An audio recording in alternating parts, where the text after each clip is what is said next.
Hello,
everybody, and welcome to Dead Men Tell No Tales, Ghosts of Saltmarsh.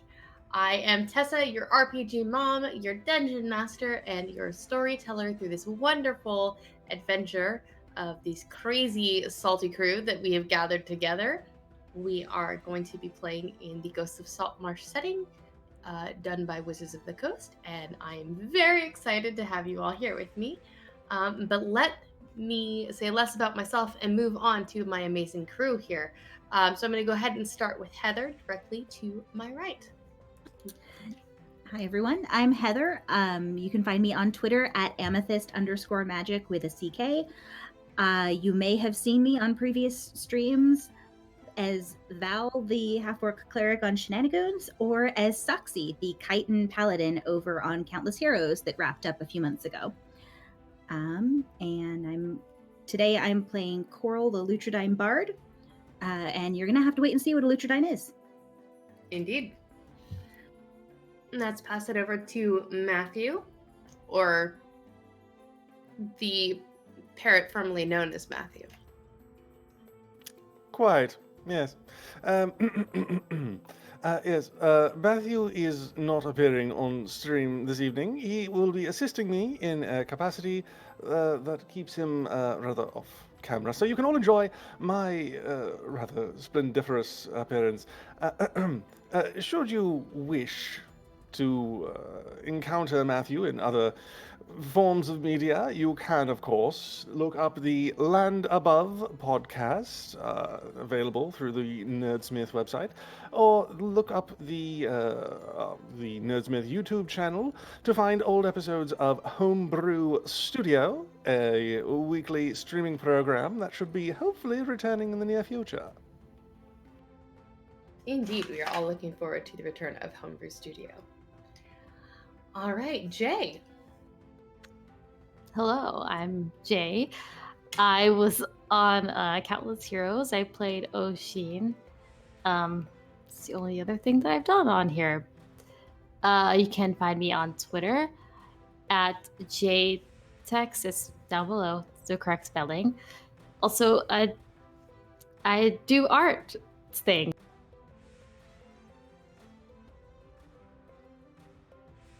Yes, Jay is the amazing artist behind all of our character art on this stream. So thank you very much to Jay for giving us the amazing art that you guys will see shortly. And then we will go ahead and move on to Autumn. Hello, my name is Autumn, and I can be found on Twitter at Lasalanta Blades. And I've been on a couple of one-shot streams on this station, and I have also got a Twitch channel that I do art on. And last but certainly not least, Zach. Hi, I'm Zach. On Twitter, you can find me at DuskFayDruid. You'll see it right there. You find me on the Nerdsmith public Discord. I run one-shots on there. And you can also see me. I just finished Countless Heroes as well. I played Primeheart. And I ran some one-shots on the Nerdsmith Twitch before. I played in a few, so this is pretty exciting. Let's get this going. Alrighty, and without further ado, let's talk a little bit about our sponsors before we jump in for tonight. As always, we are sponsored by the amazing folks over at World Anvil. They now have over 400,000 current users over at World Anvil.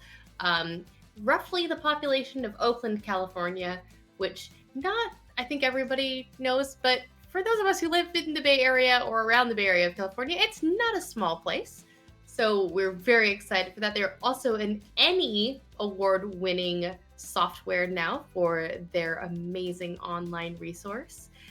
They are the most comprehensive campaign management software out there for use today. You can try it with a free account, and then once you see how amazing with it, we highly recommend that you join their guild and become a different level account and get access to all of the amazing features that they offer. We also are sponsored by the amazing folks at Die Hard Dice. If you would like to get yourself a set of these amazing dice, you should go to dieharddice.com. We will have a coupon code at some point in the near future for 15% off of those dice. We do not have them currently. Crackers, be very careful not to swallow your dice.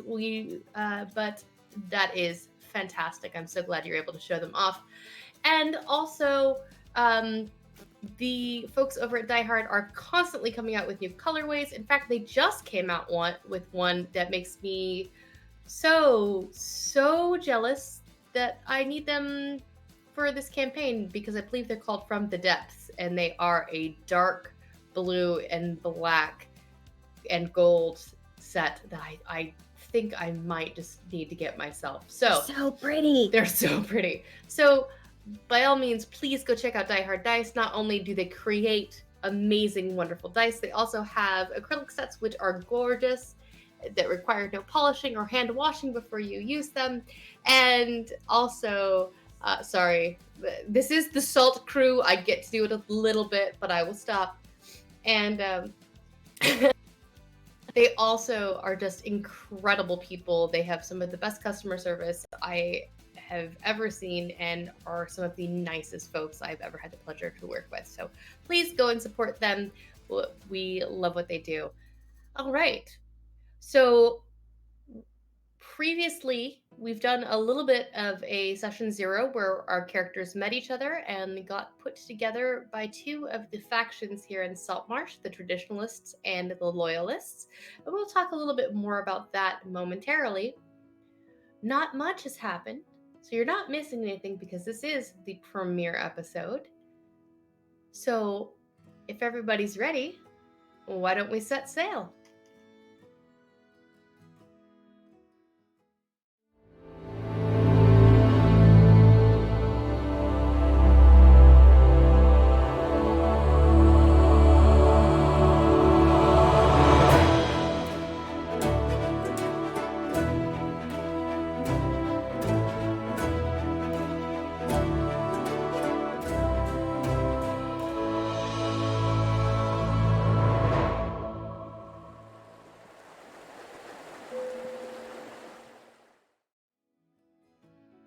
Thank you to the amazing, darling Gypsum Angela for that intro. It was a lovely surprise. I'm so tickled that that is there. I'm so excited. I know pretty soon we'll be switching over to a layout that also has the character art so you can see these fine folks. And so last time we had discovered some rumors about town. We discovered that something has been digging into the trash on the docks at night. The miners down at the silver mine out of town have struck a vein of silver, proving it to be very lucrative. There were some rumors on whether or not that was actually going to be cost effective. And the Traditionalist and the Loyalist factions here in town have each chosen a couple of representatives from the citizens of Saltmarsh to go investigate some strange disappearances that have been ongoing between the mine and the town. So, we are going to go ahead and jump in pretty quickly right after that. With the advent of finding silver in the mine, Gellin Primewater, one of the council members, has decided that he is opening up his mansion on the docks for the entirety of the town to come and celebrate the good fortune. There will be drinking, there will be dancing, there will be music, there will be epic feasts. Knowing Gellin, who is one of the council members here in town and one of the richest members of Saltmarsh, he is known for the extravagant parties he likes to put on, and this is shaping up to be no different. If anything, it may be even more extravagant than people are used to. Town criers are out and about, calling out to folks, inviting them to the fete that will be happening this evening at sundown as the fishermen come back in for the day. So, you all are currently gathered at your favorite pubs. Let's see here. Which one should you guys be at? Let's go ahead and say that you guys are at the Snapped Line at the moment. And Priscilla Rist, the little halfling woman who owns the bar, is in good spirits, serving you all your favorite drinks and treats, as it were, and you discuss this party that is coming up and the things that you have in store for you the next day with your searching out of Gerard, I believe it was, the hermit, who might have some information for you regarding these disappearances. The camera focuses in on you, and let's go ahead and we'll work our way backwards this time. Zach, as the camera focuses in on Jaffer, what is it that we see? The camera and the audience would see a rough-looking rock gnome woman. She has scars all over her body, not extravagant, but that she definitely had seen some combat before. She also has a sleeve of tattoos, and the most notable feature is her bright pink hair in like a kind of mohawk that kind of pushes forward and is vibrant. She is between drinking a rather large tankard and looking into a book that is rather thick and full of drawings. And what is it that Jaffer is drinking? Is it ale? Is it the house specialty, the claw wine, by any chance? It would be the claw wine, yes. And for those who are not in the know, the claw wine is a special form of spirits brewed by the Rist family. It is made from lobster meat and potatoes, and then fermented into alcohol. Well, let's go ahead and move over to Gwilyn. What is it that the audience and camera sees as we pan over? And what is it exactly that you are drinking and eating as well? Gwilyn would be sitting at the bar, and the audience would see a tall, teal-skinned and dark teal-haired sea elf with twin sabers at her hips, sort of lounging at the bar, casually flirting with almost everyone, and more sort of getting a feel for the room more than anything in particular. I don't think she'd be eating right now. Alrighty. Moving on to Fortune. What is it that Fortune is up to at the moment? Fortune is sitting at a table, leaning back in his chair, his feet kicked up onto the table. He's got this bright yellow skin with these horns that fade up into red. His tail kind of behind him, like swaying a little bit, also fading down into red with a little tuft of red hair at the end, sort of like his very long red braid. He's drinking out of a glass, but the bottle is in front of him, so he can refill it for himself. It is definitely whiskey. Excellent, excellent. What is it that we see when the camera pans in on Crackers? A most noble-looking, regal, perhaps even in appearance, blue and gold macaw, of gorgeous plumage, exceptional breeding. He is currently perched upon a support beam overlooking the tavern and seeing if there's any interesting conversations being had, and perhaps inching his way closer to such tables that he might get a little listen in. Excellent. And Coral, our other bard, what is it that people see when they see you? So Coral is about 5 feet tall and has a lot of fur. It's definitely lighter near her face and darkens towards the outside. She's wearing her hair back with some starfish clips to keep it out of her face. She's got a huge smile on her face, and she's chit-chatting with some of the locals, probably chit-chatting with Gwilyn next to the bar, drink in hand. Not really drinking much of it, but listening and chit-chatting with the locals, trying to find out what they have heard so far about what happened today, and getting sort of the feel for how people are thinking about the party and the silver, trying to figure out what's going on. And she's wearing sort of, it almost looks like a leather bathing suit, but it's her armor. And she has a coral pink pirate's coat over the top of it to add a splash of color. And she is, for anyone who's not figured it out yet from the picture, she is a sea otter folk. Like we had the Feroche in Countless Heroes, she is the sea otter version instead of a ferret. So she is a Lutrudine instead of a Feroche. All of them are sub-races of the Mustela. So there are a variety of mustelid, awakened, not necessarily awakened, but fey animals that have, through magic that was explained once upon a time in another stream, on another continent, Yes. come to be in the world of Vale.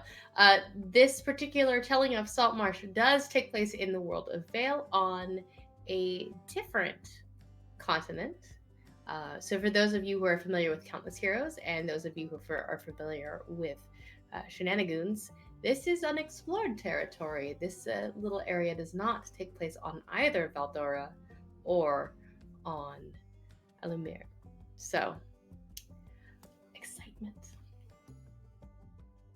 Right. Crackers is absolutely eligible for office. Should there have been an opening on the council, just in case he is aspiring to such things. If you wanted to keep that in mind, there are currently just no openings.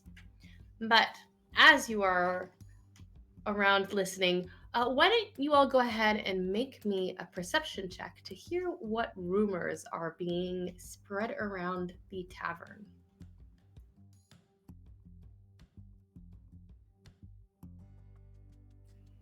I got a nat 20, so that's going to be a 22. Okay, then.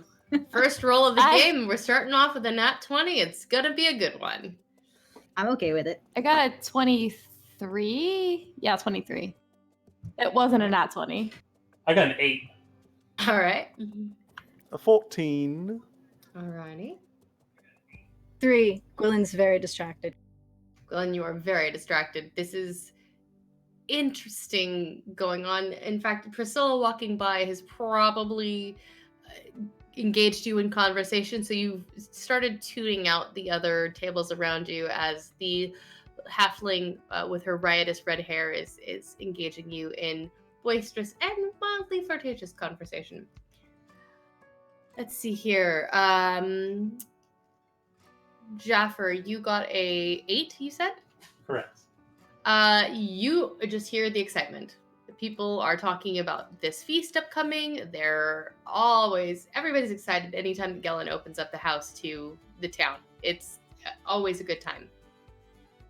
Crackers, you hear a few tables over, 2 people kind of, while they're excited about the feast and going over to Gellin's this evening, there are a few grumbles of what silver being actually found in the mine is going to bring to Saltmarsh. Is it going to cause more Kingsmen to come into town? Or maybe they'll be left alone to their own devices for a little bit longer. Coral and Fortune. under all of the excitement, there is tension rippling through some of the tables at the bar. While people are definitely excited about a party, and some people excited about an influx of money that the silver would bring to town, those who are not particularly pleased that the mining operations have opened are making some unsubtle comments, or excuse me, making some subtle comments that perhaps if this shipment of silver were to go missing before it could be reported to the king, to the monarch, then maybe the mining operations could be shut down completely?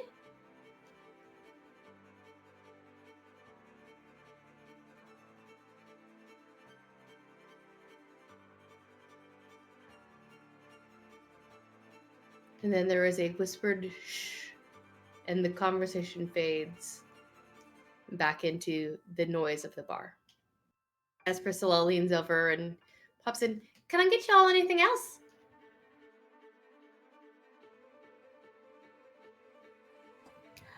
I'm all right, Priscilla. Thank you, though. Another claw wine, please. I'm all right. Your pleasant company's more than enough. All right. Anything for you, Crackers? As if I would drink the swill served in this establishment. Yes, it's lovely to see you too. And she just kind of pats Gwilyn on the cheek and nods at Jaffer. "I'll be back in a few." And she bustles off, dodging the steps of larger races larger folk as she makes her way behind the bar. Do you not have a nice bone in your feathered body? I'm perfectly capable of being nice to the those people who with the coin? deserve it. He just chooses not to specifically, I think.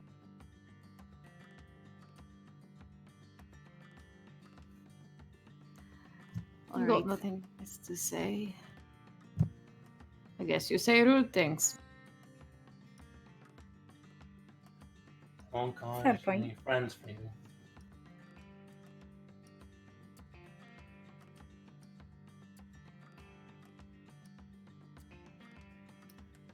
So, since we have to work together, what are we thinking about for tomorrow?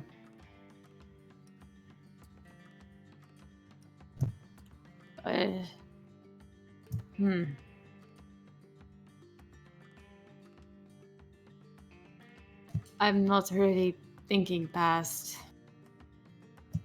party later. But tomorrow's problem, I guess. Cheers to that. Fair enough. Still good to have a plan, though. Did you have any ideas, Carl? Nothing specific, but I figure we should look into what's going on with the missing people. I mean, that's what they're having us do after all, right? The sooner we get it done, the sooner we don't have to work with each other. Aye, now that I would definitely drink too. Excusing yourself, of course. Oh, of course. I didn't mean you. This All partnership right. is off to a grand start. Isn't it, though? Well, we haven't killed each other yet, so that's a good start. Fair point indeed. But I would I remind haven't- you of the yet. If I haven't been killed yet, I don't think that one of you could do it. I do like a challenge. But not as long as I'm being paid to deal with you. Yes, that's always a good unifier for everybody is gold. I'll drink to that, and she clinks her glass with Gwilyn. A few moments later, Priscilla comes back by the table and drops off the the acquired and asked for beverages, and then kind of pops the tray up on one hip and looks over at the recoup. So, will I be seeing y'all at Gillen's tonight then?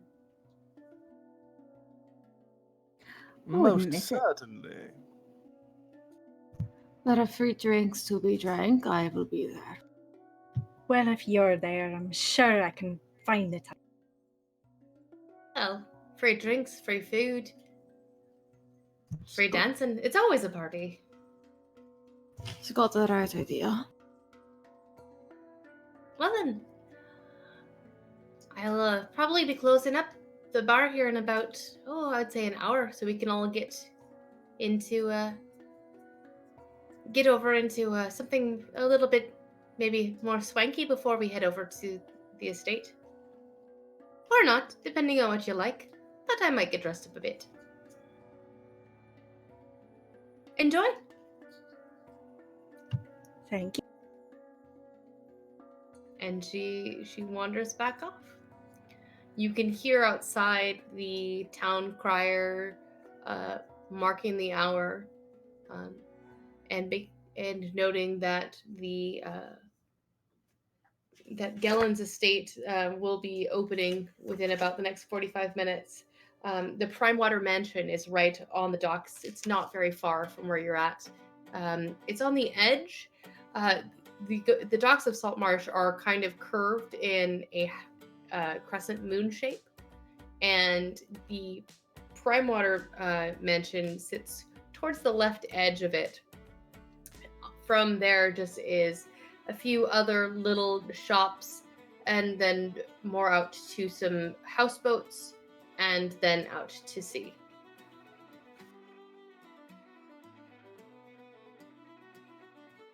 Thank you so much, Shenanigans and such, for the bits. We appreciate it, and thank you, Geekphoria, for the sub.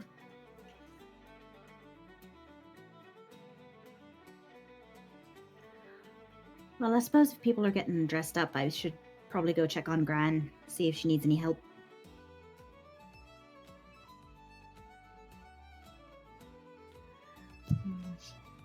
I will probably take a bath. It's been a...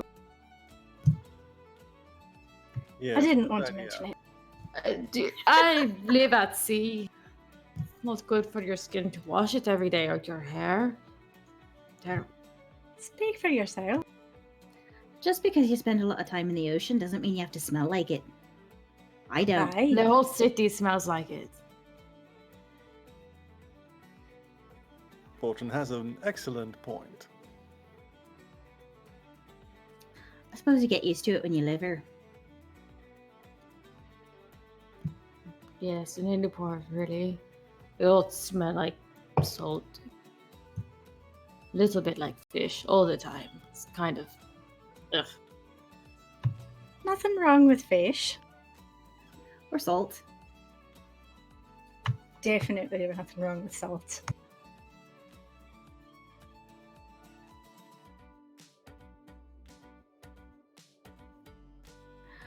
All right. Well, if we're not going to make any more plans for tomorrow, I'm going to go check on my Gran. Does anyone have anything else to talk about, or are we done for the day? We'll meet back here. I guess set out to look for the missing people. If the whatever it was that was going through the garbage doesn't become suddenly, I don't know, violent.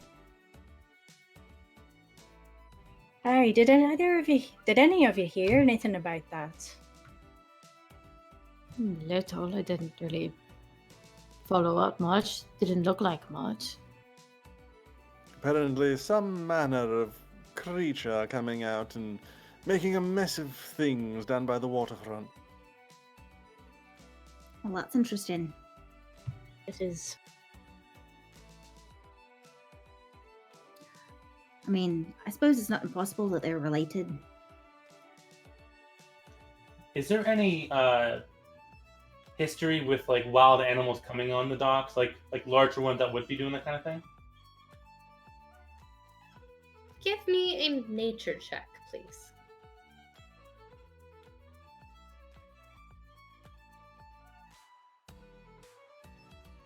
19.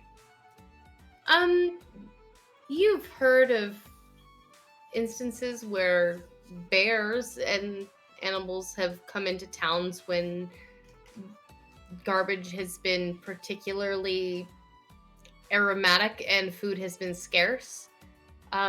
There are several forests not too far outside of Saltmarsh. It could be, well, it's kind of the off season. It's not necessarily unheard of, but nobody's really reported seeing a bear, but it's entirely possible. It could have been a bear. They come at night, do the thing. What can really say? A bear coming out of the ocean, though. No, coming out of the woods.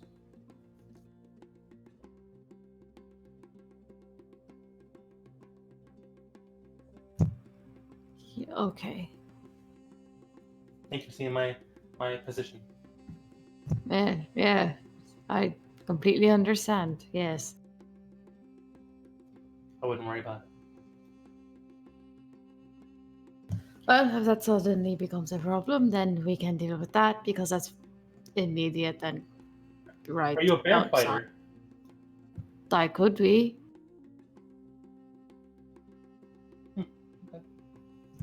For you, baby, I could be. Maybe not Sorry. the ones that come from the woods, but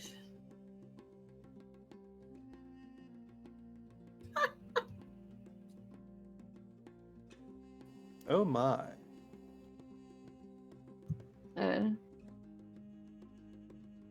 Oh, lordy.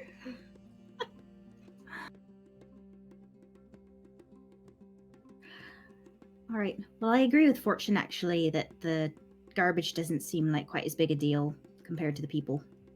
No, just curious. yes. All right, and it's about now that people start trickling out of the snapped line, calling farewells to Priscilla, promises to see her soon at the party. The sun is beginning to set over the harbor, just cascading beautiful dancing light in the ocean waves.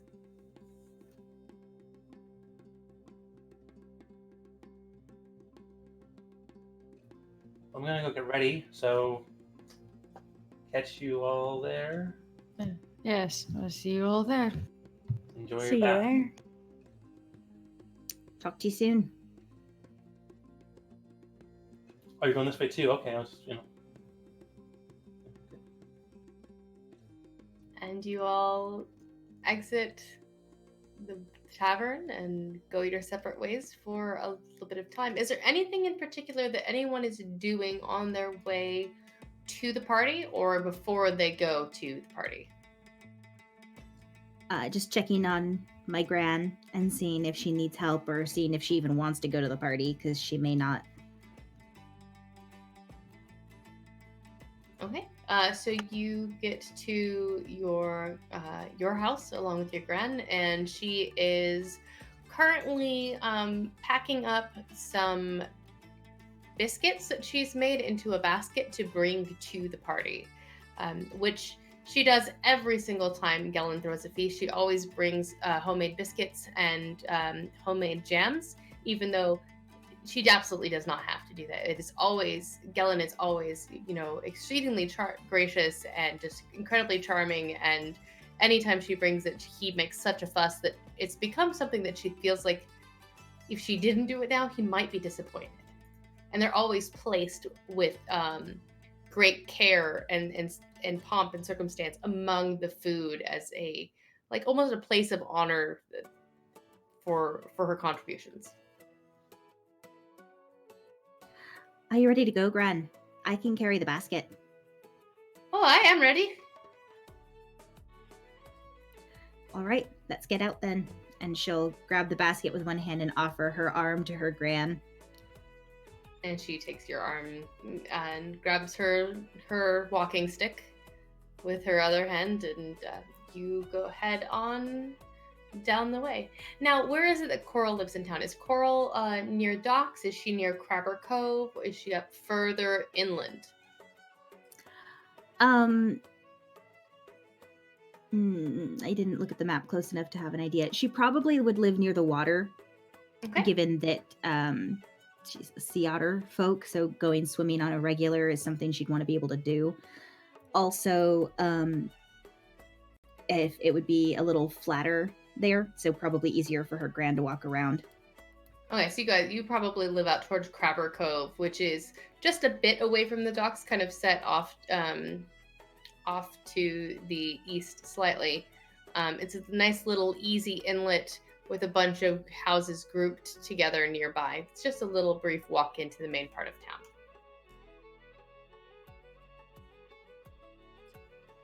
Sounds good. Okay, and you make your way up. Anybody else doing anything in particular? Gwilyn would likely check in with her family, see if any of them are in the area, if they have anything they would like her to do or people they would like her to speak to. She'd just cast message however many times she needed to if they're not in the area. To find them. She figures one of them would probably be somewhere in the area.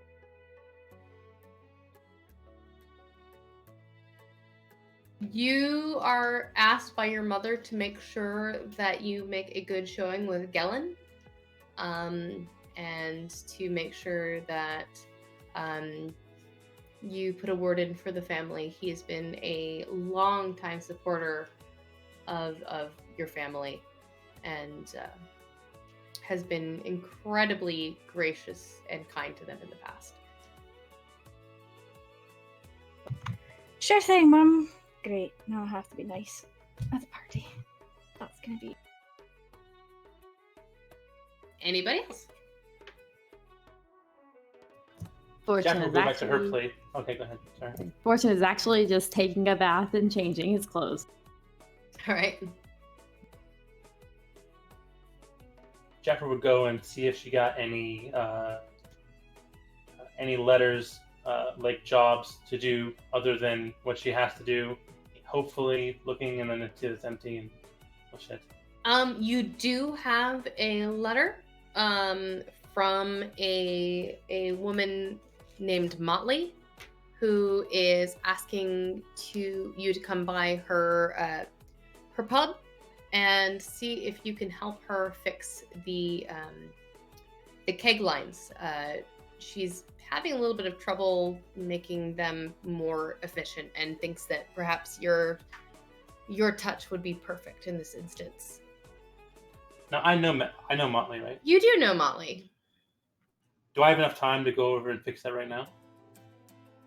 Yeah, you have enough time to go talk with her about it. I don't know about to fix it, but you could at least get your eyes on the problem and Sure. and get an idea.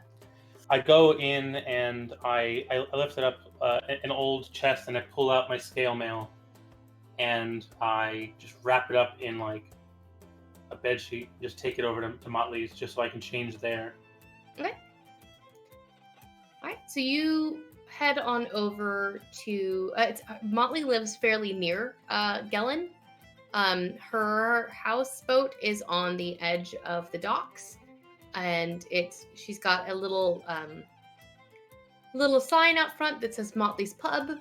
It's not the most well trafficked place, but it's quiet for when you don't necessarily want the noise of the snapping line or the potential of a fight in one of the others. People who frequent Motley's Pub, it tends to be more of a, not necessarily card house, but just more of a nice quiet establishment. The front door is decorated with the same sign that's on the outside, which is what looks like a ship's wheel with three. Actually, you know what? I have a drawing and I will show it to the camera. I don't know how well it will come across, but we'll give it a try, shall we? I am not an artist like Jay or like Autumn, so we'll just see how this looks.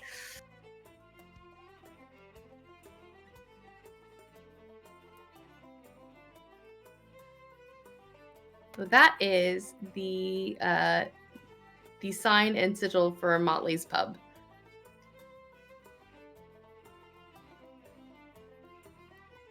And there is a little bell out front. Okay. I'm going to put my hand. Well, how high is the bell up off the ground? Because it is not very high off the ground. It is easily able to be reached by the smaller folk, as well as those who are medium-sized.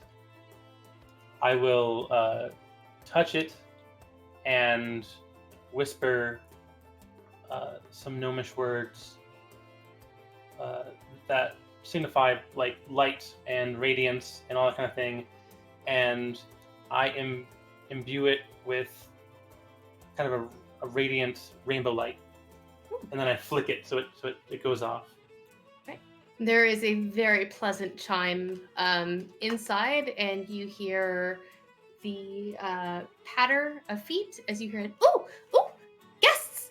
As this little adorable round body pops itself out of the front door, and Motley looks up at you. Her wings are completely splayed out in the back, her one eye brightly lit up with her eyelashes curled, and her little arms wide open for a hug from you. Oh, Jeffrey, you came! I'm so excited. Please Motley, come in. it's so good to see you. Yes, she'll give her a hug and walk in. As this She little comes here Modron often. lets you in. So you have a problem with the brew lines? Yeah, I was trying to get them to pour evenly, and I was experimenting with getting them to pour faster because, there's only one of me, and my hands are only so big, and then my wings aren't really helpful to pour beers as well. But so there's something wrong with the keg taps, and I was hoping that maybe you would have a way to streamline them for me. She speaks incredibly rapidly and is just so focused on the idea of creating a better experience and faster experience for her customers that it's almost difficult to understand her. Jeffrey always tries to be cordial with her, knowing how often she gets visitors, and she'll see what she can do to fix this issue, or at least better it. Okay. Let's see here. So let's see, I cannot remember what your skill for art. I am not as familiar with artificers as I am with other classes, so I can't remember if it's intelligence or dexterity. Intelligence. Okay, so why don't you go ahead and make me an intelligence check? And you can obviously add proficiency. Can I use my Tinker's tools with that? Yes, you can.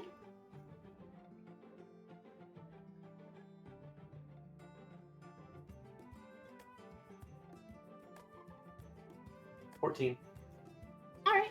It's going to be a simple enough fix. It's not something you can do before the party, but you could probably have it fixed by the end of tomorrow, depending on how long your excursion out goes, or even after the party for a fairly quick and easy fix.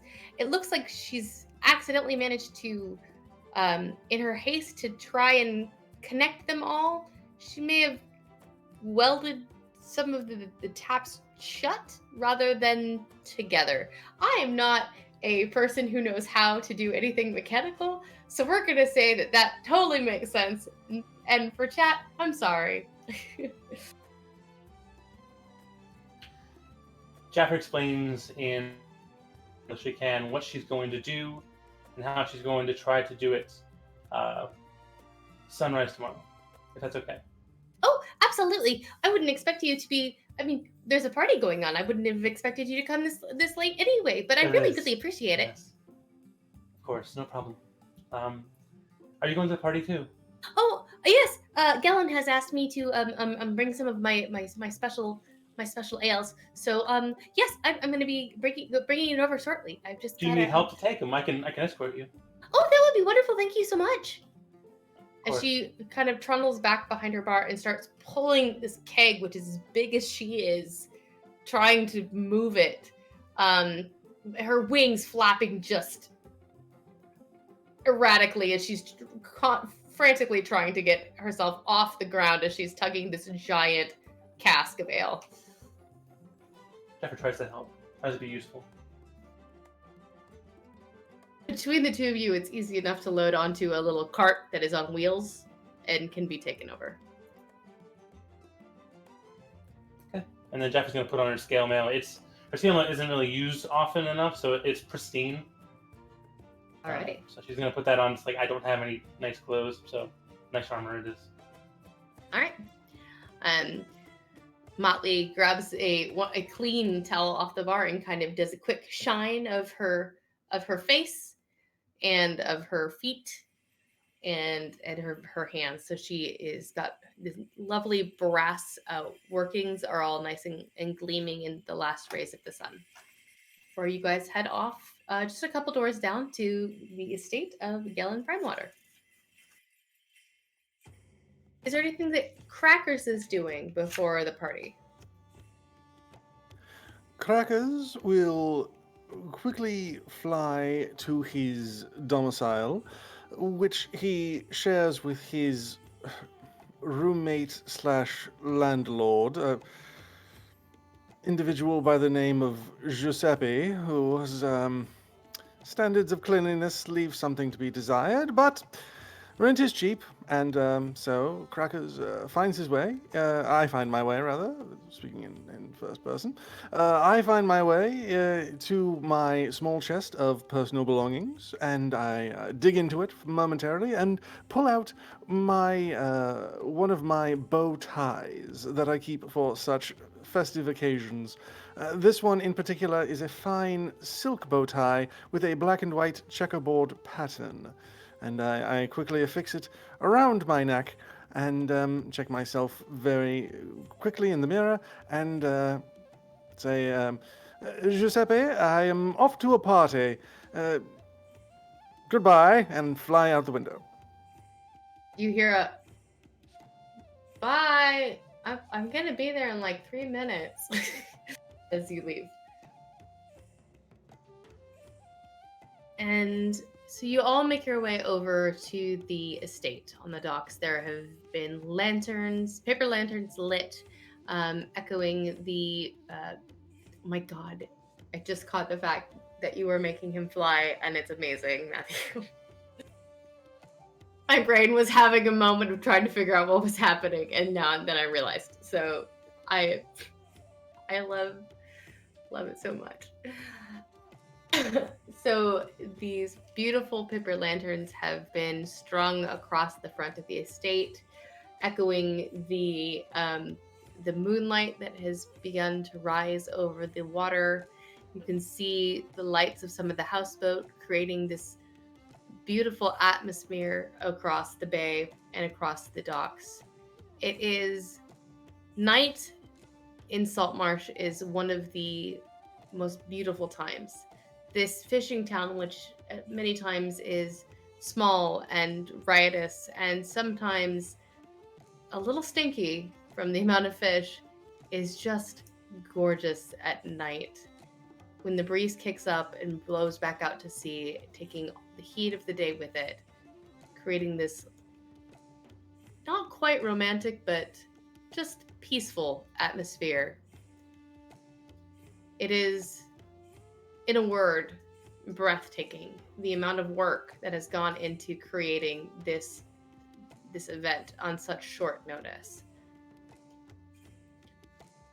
Gellin is there at the front door greeting guests as they come, everyone getting a handshake or hug or kiss on the cheek as they are accustomed to, some polite bows if that is their preference, and Gellin seems to know innately who prefers what sort of greeting.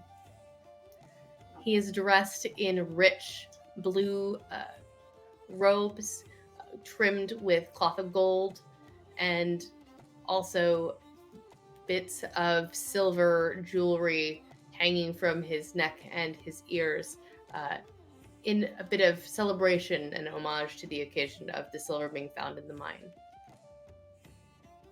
Coral, you and your gran are greeted heartily at the door with both giant hugs and a kiss on your grand's hand or paw, as she prefers, and promises that the biscuits will be kept as his personal secret because they are just too delicious to share with anybody else. It's nice to see you, Gellin. Thanks for throwing the party. It is absolutely my pleasure, my dear. I'm so glad to see you both. Please, please come in, enjoy yourselves. Thank you.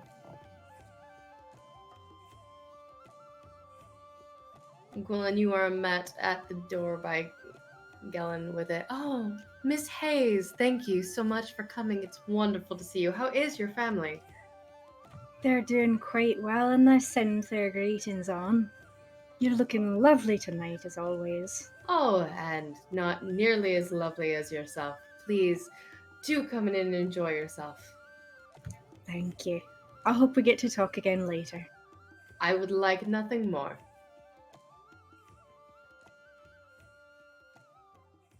For Jaffa, Crackers, and Fortune, the three of you are, I believe, are newer to town, so you've not necessarily encountered Gellin as much. I would love to hear from each of you how you would envision that interaction going, or how you would greet him.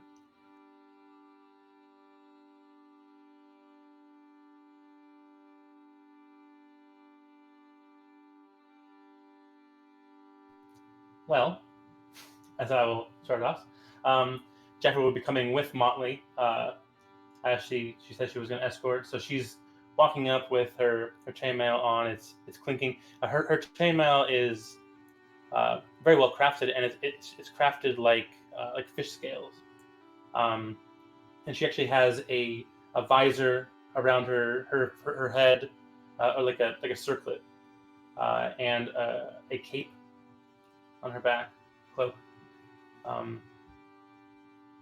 And that's pretty much what how it would be, coming up to it. And she would introduce herself cordially, not being very wordy, and then some finger crossbows, like this is don't touch me, but, is what it is. And she would say, if you ever need any kind of work on ships or any kind of technical work, you can find me at this area, and then I'll say where in the poorer part of Saltmarsh she is staying. All right. Motley pipes up immediately. Oh, absolutely! Jaffa is amazing. She's so incredibly helpful. You could not ask for a better worksmith of any type. And Gellin smiles gracefully and just gives you a deep bow, and then a return of the finger guns with a little bit of a grin. It's wonderful to make your acquaintance. Please do come in, enjoy yourself. I'm so glad to have met you, and I will keep you in mind for any work that I may have. Please do. Any recommendation of Motley's is a fine one indeed, so please come in. She'd follow in with Motley. As Crackers approaches the entryway, I believe he would look down and spy Fortune and alight upon his shoulder, if this is agreeable enough to you. Yes. He'd let Crackers land. All right. And the two of you approach, and Gellin will pause for a moment and turn to greet Fortune first, assuming that Crackers is a familiar and or companion of Fortune, having not met Crackers before. Fortune will shake his hand. And he's dressed nicer. Before he was sort of just in like essentially as undershirt and trousers and boots. He's still got sort of the boots and the same trousers, but he has a clean shirt and a red and gold doublet over it. That's kind of, it's left mostly open still, and the gold matches the earrings that he always has. And his hair is done up nicer instead of in the over the shoulder braid, because he can't do it in the back. Like, get the braid done like nice any other way braid. So he shakes his hand and sort of bows a little bit because he's taller, I'd assume, than him. And it's good to meet you, and very kind of you to invite everybody. Oh, of course. My home is open to all. It is my pleasure to be able to share what I have with the citizens. It is wonderful to make your acquaintance. Fortune, was it? Yes. Yes, my name is Fortune. I believe the yeah. fortune is all mine.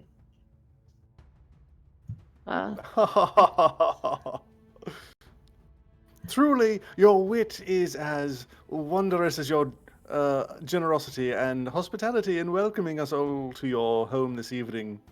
My name is Crackers. Oh, Crackers, it is wonderful to make your acquaintance.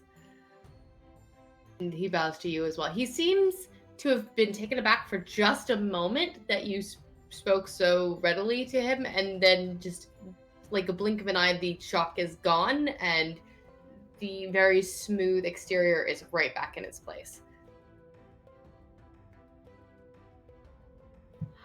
I will be around. I've got many skills if you need any help for anything. I will be sure to let you know if there's anything I need. He sort of grins and keeps walking in, his tail still swishing a little bit. Wonderful to meet you as well, Crackers. Please enjoy yourself. Not sure it's proper etiquette to flirt with one's host upon first interaction. I doubt I'm the only one who did so.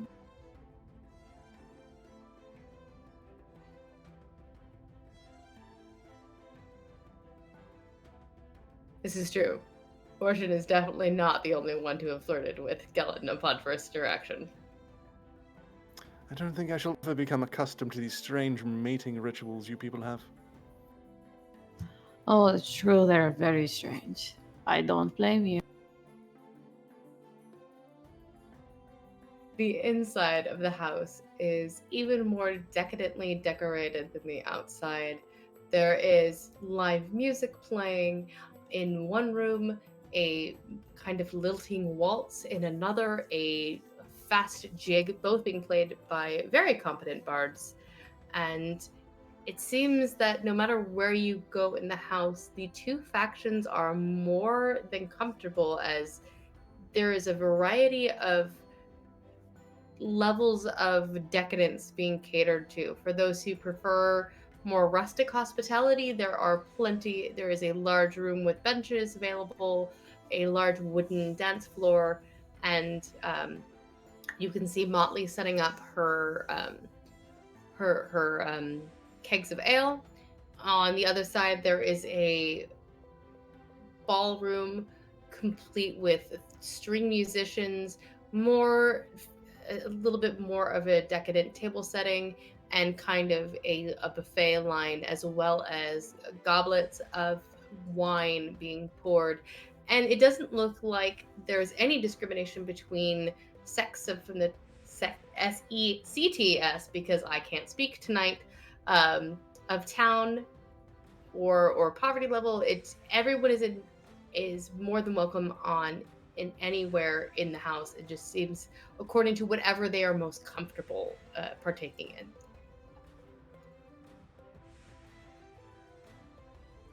Where is it that you find yourselves being drawn to?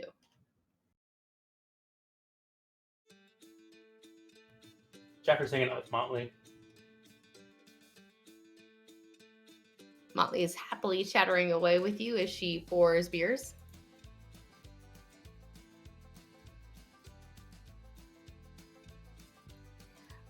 Coral probably gets her grand situated in one of the more rustic hospitality rooms, because that seems like where she'd probably be more comfortable with some of the locals. Mm-hmm. So basically sets her up somewhere with her friends so they can all chit-chat and talk about the decor, because Coral doesn't care about the decor, and then goes and hangs out near one of the stages that has the most bards that she knows. Excellent. You notice a few minutes later, after you get your grand situated, that Gellin himself comes over with wine from the other side and delivers it to all of them with a bit of a wink and a flirt. And they all of them kind of titter among themselves as he very charmingly deposits some very nice wine in front of them and moves on.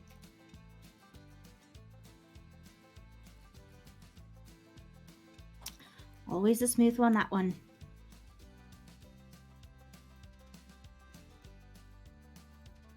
Crackers, where is it that you find yourself? I stay on Fortune's shoulder for a short while until I spy a rather conspicuous-looking group of rather well-dressed and likely well-off individuals, and I shall make my way over and alight on a candelabra near them and see what they are talking about. Ooh, excellent. I will come back to you on that one. Gwilyn, where is it that you make your way off to? Gwilyn would look longingly towards the quieter and less fancy-looking area. But remember that she's supposed to be making a good impression and try and divide her time so that she doesn't have to spend all of it around the sort of people she doesn't really enjoy spending time with. Alright. Alrighty. Okay, so I will come back to Fortune when he is back. So Crackers, you have found a group of 4 or 5 individuals sitting on plush couches, sharing what looks like a very decadent platter of exotic fruits, as they also are enjoying some spiced tobacco. And they seem to be just sitting and enjoying the elegance for right now. You can hear them speaking of their admiration for Gellin and for the party. There are give me a perception check. Matthew, if you'd be so kind to roll that for me.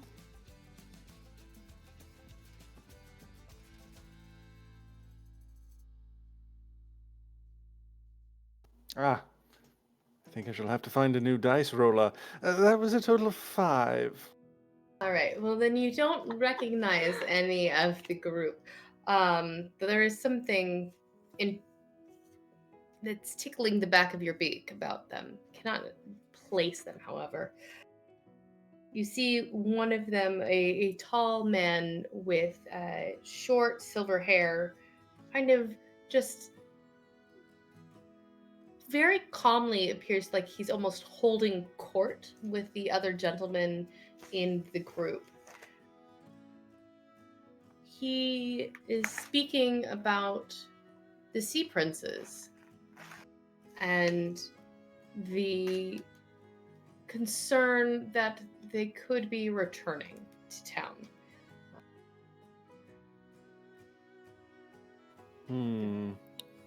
I shall listen further. Alrighty.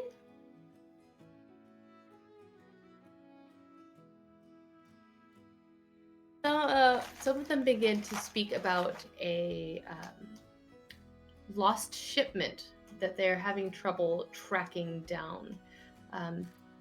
It seems that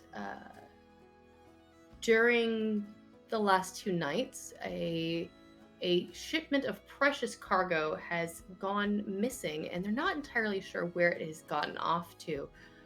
There is some concern that perhaps the sea princes were involved in snatching said cargo, and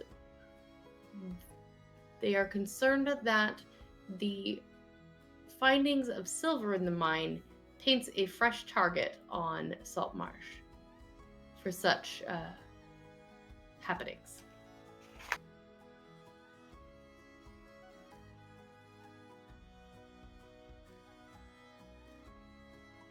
They do not say what type of cargo it was, only that it was incredibly important and expensive. Interesting.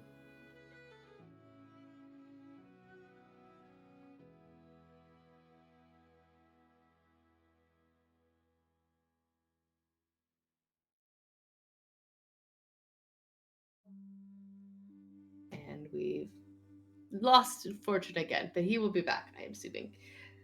All right, so is there anything that Carkers wants to do with this information, or is he going to continue to sit and listen for a bit longer? I will hold on to this information for now. It may become useful later. All right.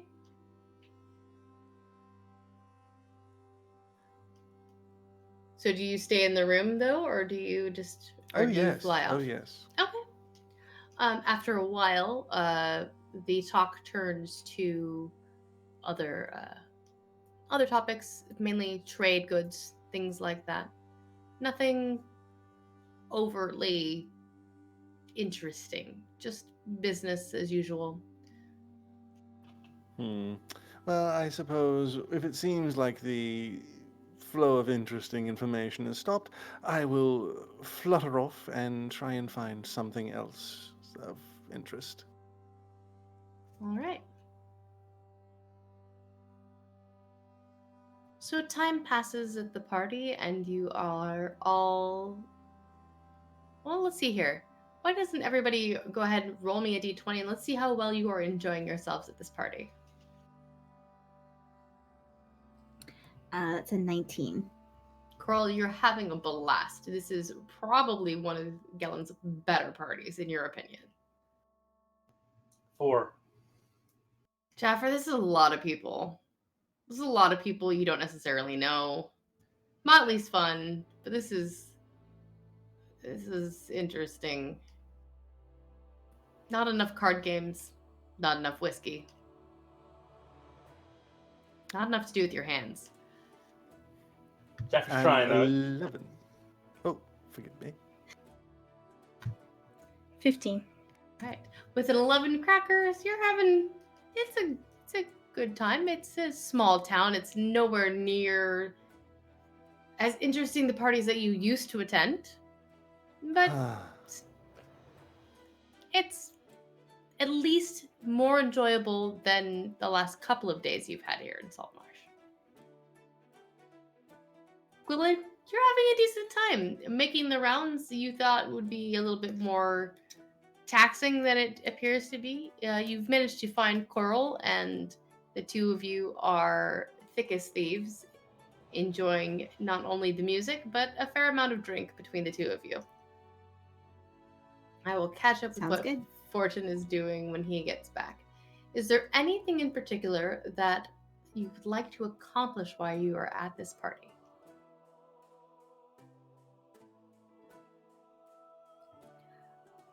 Coral would be keeping an ear out for gossip that might be pertinent to what they're supposed to be doing, finding the missing people, and also just kind of listening in to see how people are reacting to the silver. Obviously, everyone's going to be drinking at this big party, which means loose tongues. Same thought. Alrighty. Go ahead and make me some perception checks.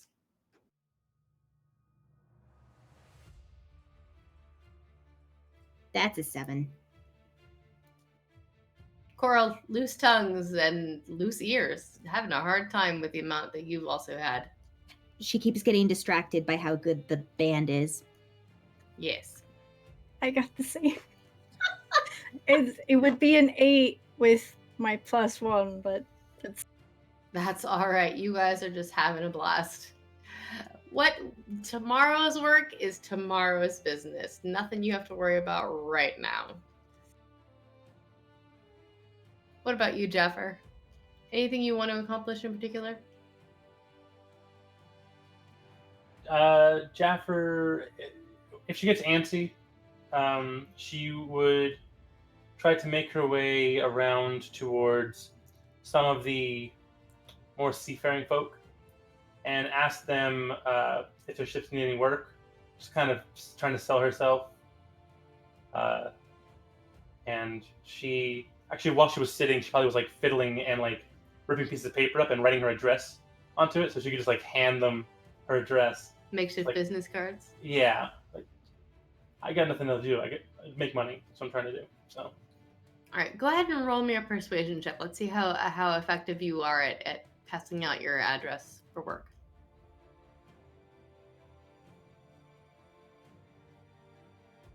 persuasion is an 18. All right. Several people say that they have work potentially for you, and that they will be in contact within the next week for you. Fortune. Where is it that you find yourself in this party? Are you straying to the more extravagant side of things? Are you staying on more of the kind of shabby chic side of things? Are you just making the rounds? And what is it is there anything in particular you are trying to accomplish? Fortune is kind of, he's looking around, he's kind of listening, because a lot of the rumors that he's been hearing are really interesting. So he's kind of listening. I think once he notices Motley's setup, he does stop by there to try the ale, just because that's kind of his thing. But he does keep moving after he tries it.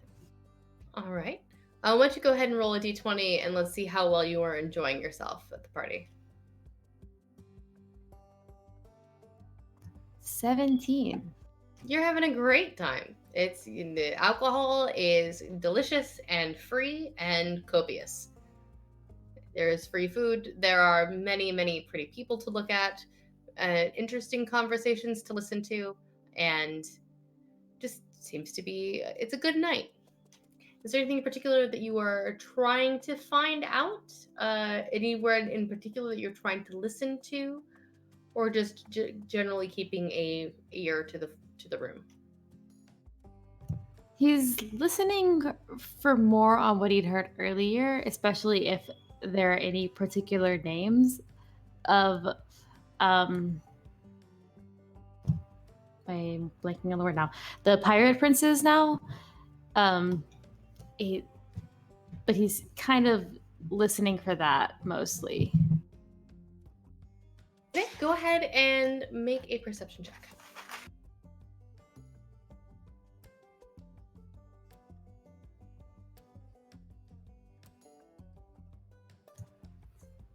$14. All right, you do hear a few people talking about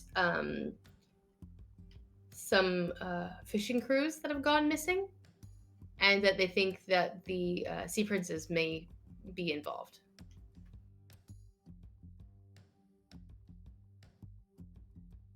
He keeps that in mind, but doesn't really engage in conversation about it. All right.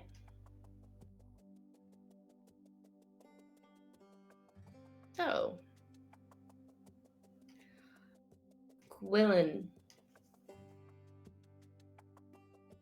About, I would say maybe 3 or 4 hours into this party, where people are fairly into their cups. People are having a good time. It's, for some people, it's starting to wind down. You are contacted by a small gnome woman who asks to see you in the library.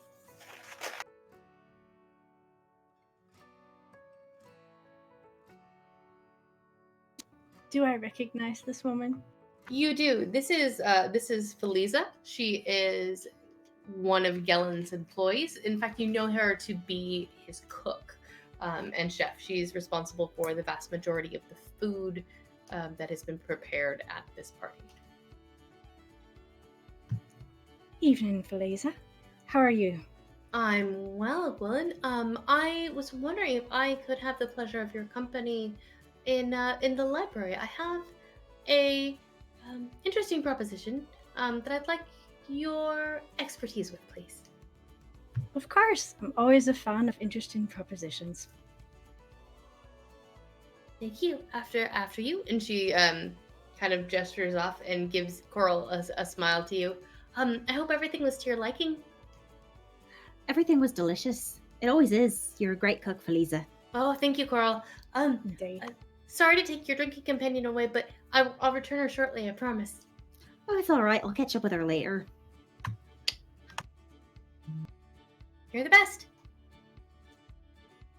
And Gwilyn Feliza leads you up to the library in this beautiful, well furnished, plush room, and bids you have a seat. I hope it's not too forward of me to ask you for a bit of well, I have a bit of work that needs doing, and I'm hoping that you can help, or your family could help. Of course. What can we do for? Well, so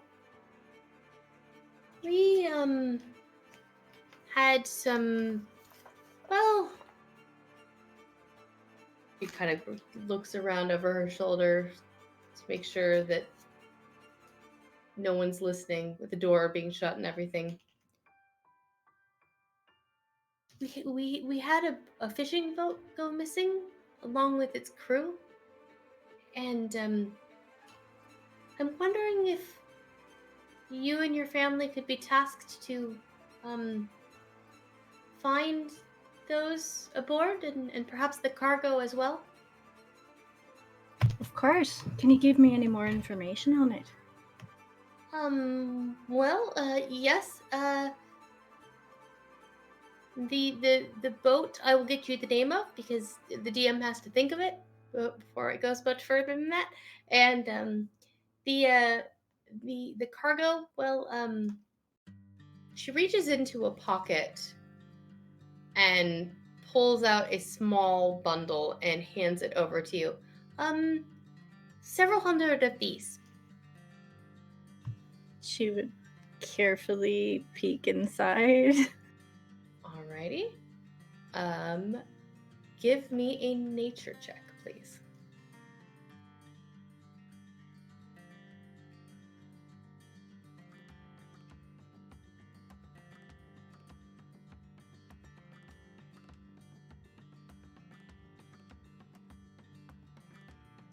That's a 19. All right. Inside this small pouch, when you pull it out, is a perfectly spherical, shiny black pearl. It is gorgeous. This is more than a fishing haul. Several hundred of these were aboard the boat when it went missing along with the crew. Well, I can definitely understand your concern, and we would most definitely be willing to help you with that. If you have any information about where it was seen last, where it was supposed to be heading, we get on that as soon as possible. It was heading back into town and was going to be making the drop for distribution, and Naturally. it never made it. The last we saw was just off the Crabwalker Cove, and of course we'd like it dealt with discreetly, please. Naturally.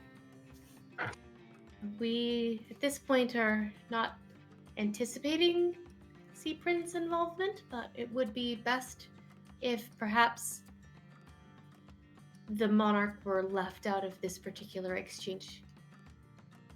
We don't necessarily want more inquisitiveness, shall we say, into the financial situation of Saltmarsh. I completely understand that. And we will be as discreet as physically possible. That's why we asked for you. We know you're the best. I thank you. Well, I won't keep you, but if you need more information, I will have it for you shortly. You might need a crew of folk that you trust. So, let me know.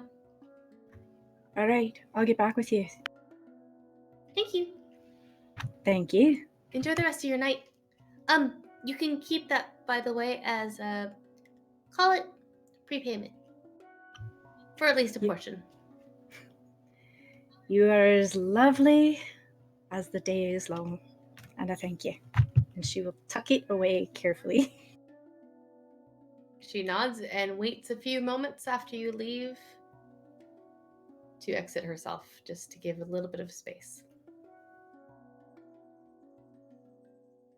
And the evening is beginning to wind down. Is there anything anybody wants to do at the party before they call it a night? Jaffer would probably, once she gets a good round and she gets as many people as she can, as many pieces of paper she had, she would start drinking heavily and then start gambling, because that's fun. People like to do that. Sure, maybe make some money. It is very easy to find a table. Spirits are high, and so are those of so are the stakes at the gambling tables. Let's see here.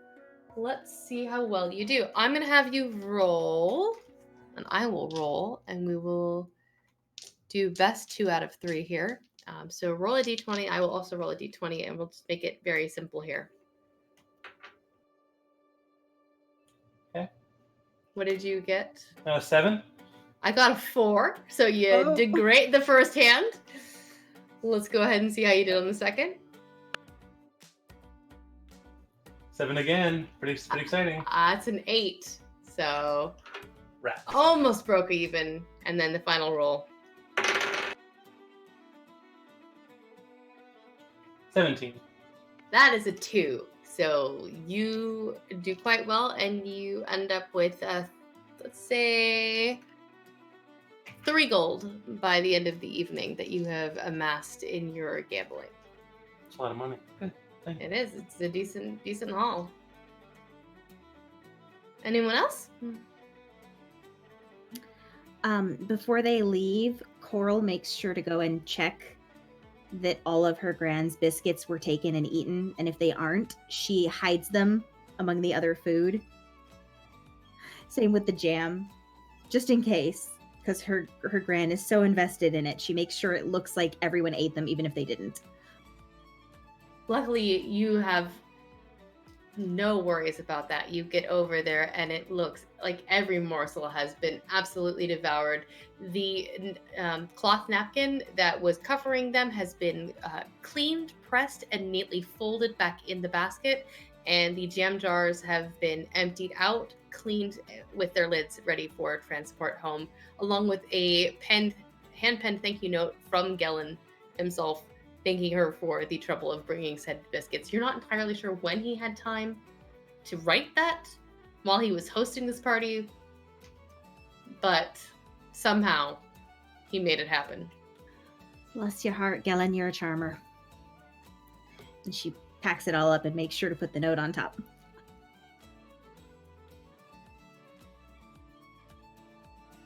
As the evening is winding down, Crackers, I, rather, will see if perhaps there's any fermented fruit on offer, and snack on a few. Is there a particular type of fruit that Cracker likes best? I am rather partial to cranberries. You are in luck, as there are several kind of dishes of fruits and berries laid out, and you do find some cranberries that seem to have been, in the heat of the evening, started to ferment just a little bit. I indulge. And I get a wee bit tipsy. All right, Tipsy Parrot, and is there anything that Fortune would like to do before the end of the evening? After kind of listening to conversation, letting other people get a few drinks in, also getting a few drinks in. Probably would have joined any sort of dancing or sort of general revelry, trying to make a good impression because he hasn't been in town very long, but wants to know more people and wants more people to know him. All right, go ahead and make me a performance check. Let's see how well you do at this dancing. Cool, I'm actually proficient in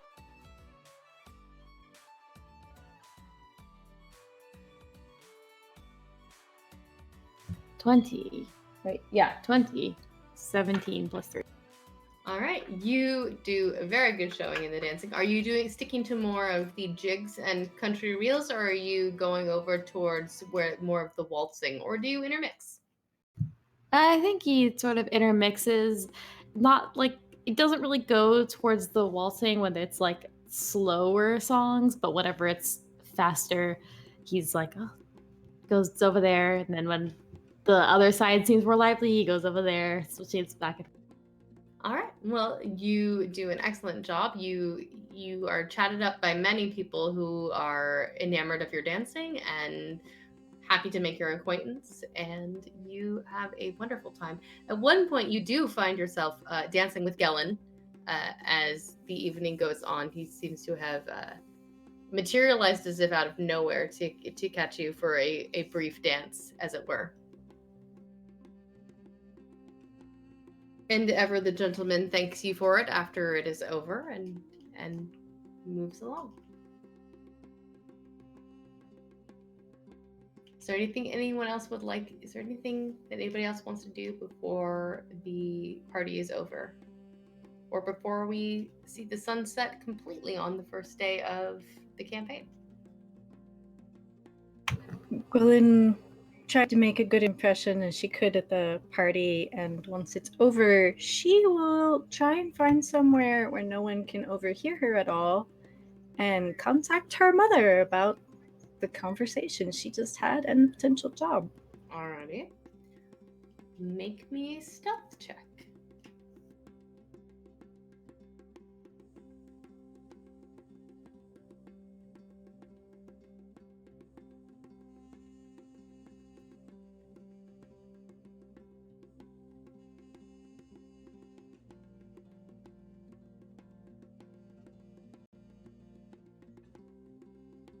$18.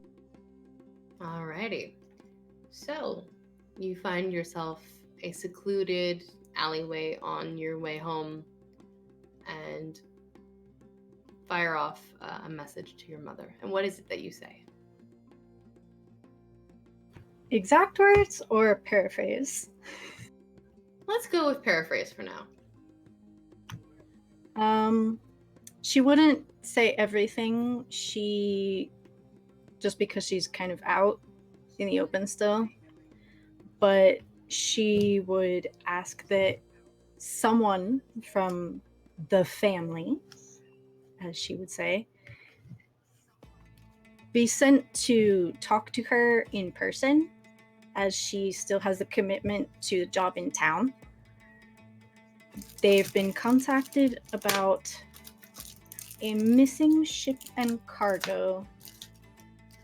Keep it discreet. She would not mention the pearl at all. Perfect. Alrighty. And you are informed that someone will definitely make a connection with you this evening at home, and not to worry too much about it, and get a good girl and well done, basically. All right. Is there anything that anybody else would like to do before the evening comes to a close and before you gather? I assume that you all find a time at the party to meet up tomorrow as a group to discuss what needs to be done next.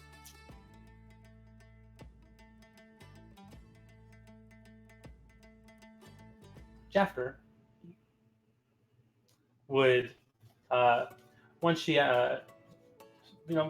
gets roughly tipsy, pretty good in her cups, she would saunter her way, rosy-cheeked and slightly giggling to herself, over to the bathrooms, wait for it to be alone, and then pulling out her tinker tools, she would affix the door so that when someone turns the knob, a blood-curdling scream comes out of the door. Ever the prankster. I mean, this is a side of her that she hasn't seen in a while, but she gets like this when she's drinking. So, yeah. That's what she would do. It doesn't cost me anything, just a thing I can do. And then she would make her way away around the corner and then just kind of lean against the wall and sit. Just wait. A few moments later, you hear the fruits of your labor as there is an absolute ear-shattering, blood-curdling scream from the door. And one in response from the poor soul who tried to open said door.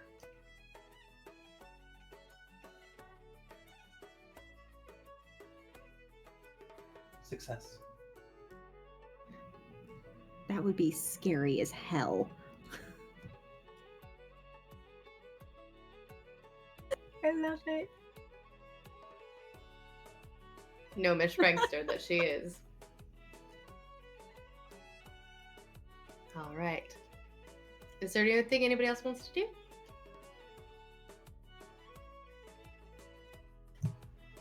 Not particularly. Just mingling and still listening. All right. Well, you are all met at the door as you leave by Gellin, and he thanks you all for coming. You all get very personalized goodbyes. Much in the way that he greeted you, some with hugs, some with kisses, some with bows, depending on how he greeted you, and with finger guns as well. Depending on how you greeted him is also how he bids you farewell. And you all leave for your respective houses for the evening. Settle in for a good night's rest, knowing that tomorrow you have a job to do. And so we will start back up the next morning, having everyone accomplished a long rest with where is it that you all have decided that you're going to meet this morning?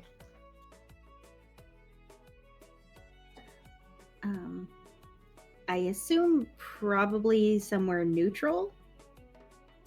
So maybe the bar where we met the first time, or near the outskirts of town, heading towards Gerard, because I think that's who we were going to go talk to.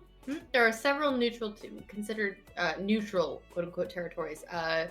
Motley's Pub is one. The Shattered Lion is one. And, of course, anywhere on the way out of town.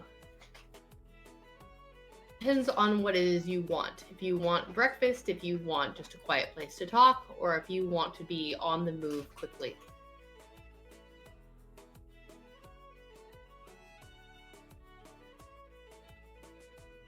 Jaffer would suggest breakfast.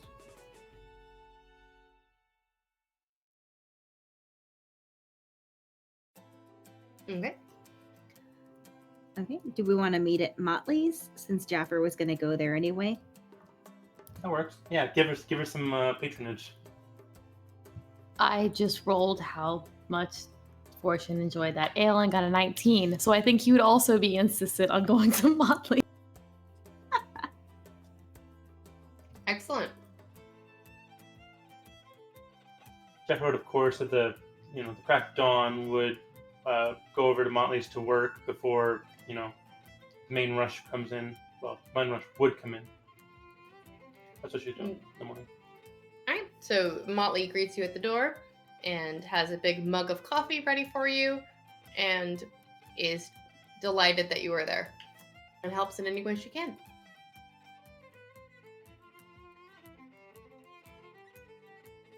A few bit, probably maybe an hour or two later, the rest of you start making your way over to Motley's Pub in the older houseboat that she lives in. It was once obviously a sailing ship of some type, but it has been grounded here in Saltmarsh at the docks.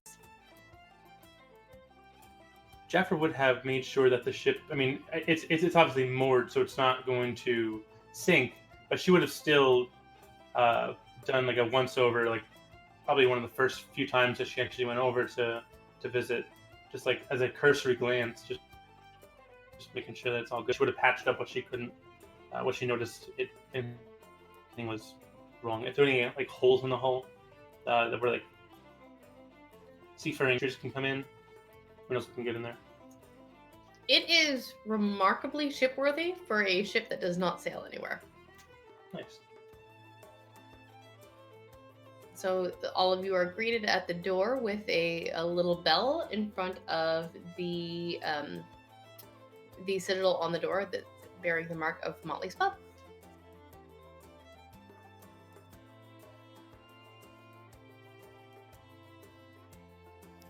Morning, Motley. Oh, Coral, good morning. Come on in, please, please. Oh, you're all here. Oh, wonderful. Good Come. morning. Lovely to see you as always, Motley.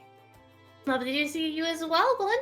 Please come in. I've got eggs and coffee and bacon and sweet rolls and fruit and many things and ale. Please come in. And this little Modron comes, kind of not necessarily waddling, but as quickly as she can move, wings flap, bouncing happily behind her as she brings you all into her place. So please come in, sit down. I whatever you'd like for breakfast, of course.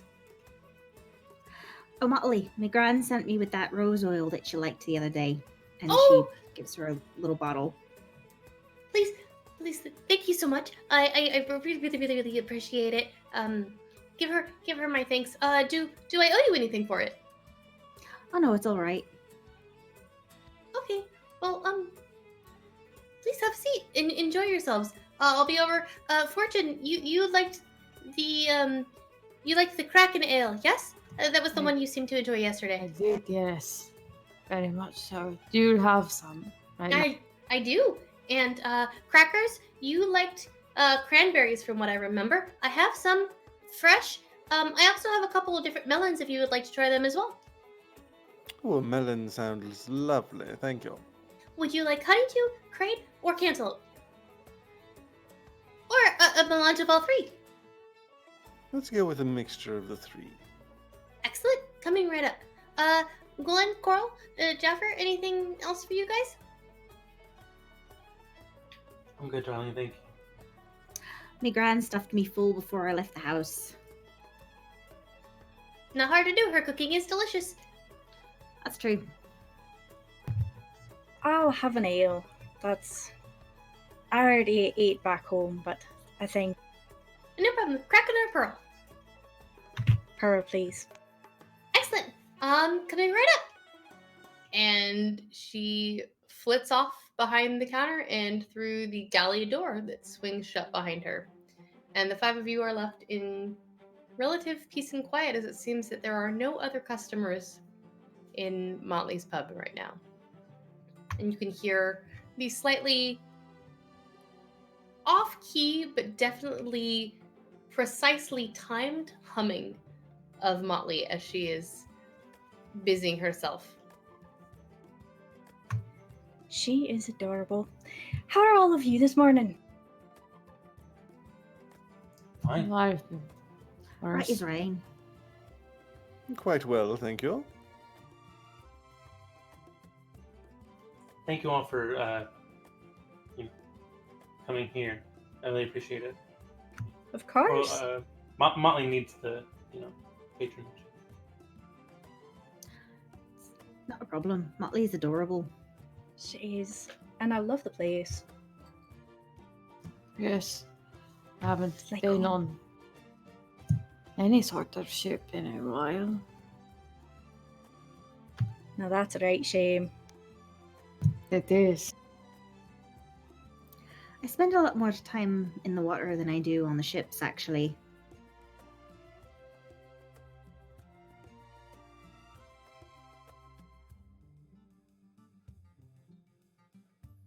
A few moments later, Motley comes flapping out of the galley doors, holding two trays in her hands as her wings carry her over, and a veritable, just like abundance of food and drink is laid out before you. She's just so excited to have anybody in this bar that she's probably got a little overboard on the foodstuffs. She places it all down before you. On the house, enjoy. And she floats back out through the galley. Gwilyn is going to try and like hide a tip under the plate, or just under the edge of it. Yeah, I was thinking the exact same thing. Coral pulls a couple silver out of her bag and like tucks it under something so that when she's cleaning, they'll pop out.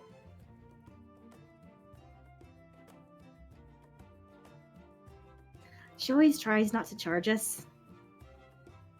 I know.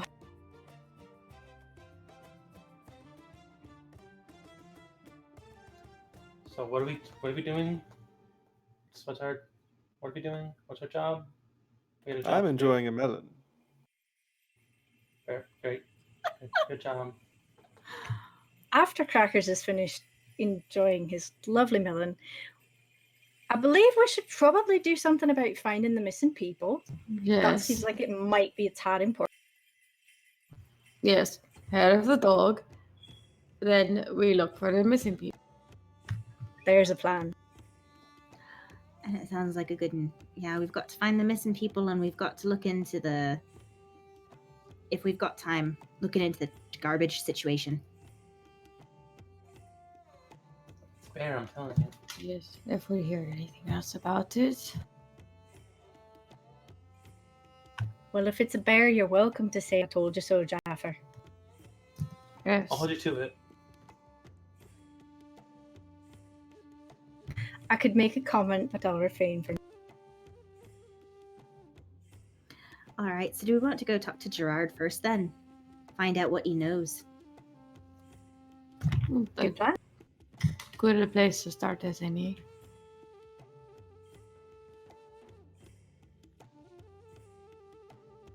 All right. You all finish up your breakfast. You bid a good morning to Motley as she makes sure that you are all satisfied. She tries to pack you a lunch. And you make your way off to Gerard's shack, also known as Hermit's Hut. You walk down the beachfront, down past the mine, or not past the mine, towards the mine. And you hear the clinking of tools and picks as you get closer. Taking the path off the main road, you come to a secluded little hut in the middle of the forest. Welcome, raiders. It's Allie. Hi. Thank you for raiding. Hello and welcome to the stream. Hello and thank you. And as you get down there, you see a gentleman. Fortune, you've heard of him and seen him once or twice. He's sitting there, an older man, bushy beard, long scar down his left cheek. And he is sitting kind of at his camp, stirring something over a fire.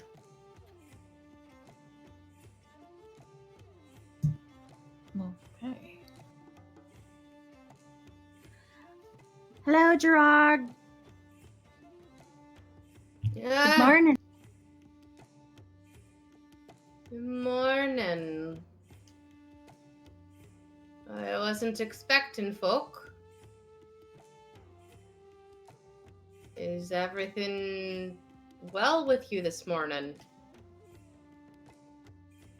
Yes and no. We had a couple of questions for you. If you don't mind. I don't mind per se. And I come bearing a gift. Oh? Well, you know, my gran heard we were going to come see you. And she pulls out a couple of orange glazed cranberry scones. She sent me with some breakfast for you. He looks at his pot, looks at the scones, looks down at the pot, looks back over at the scones, puts a lid on the pot and walks over to the scones. Well, that's mighty kind of your Gran. Please have a seat, and what can I do for you?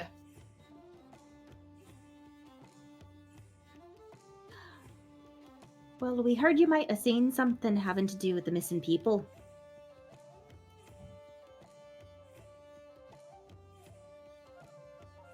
What missing people? I've seen and heard many things going on in town, and are you talking? He kind of drifts off for a bit, kind of staring into the scone and glaze for a minute. He seems a little distracted. The strange building. Oh. The one with the noises. Aye, that'd be it. The alchemist's building. Aye. Rumor was that he used to turn base metals into gold in the house. But that's just a story, so I've heard. I've been inside the house once. Any chance you could tell us what you saw there?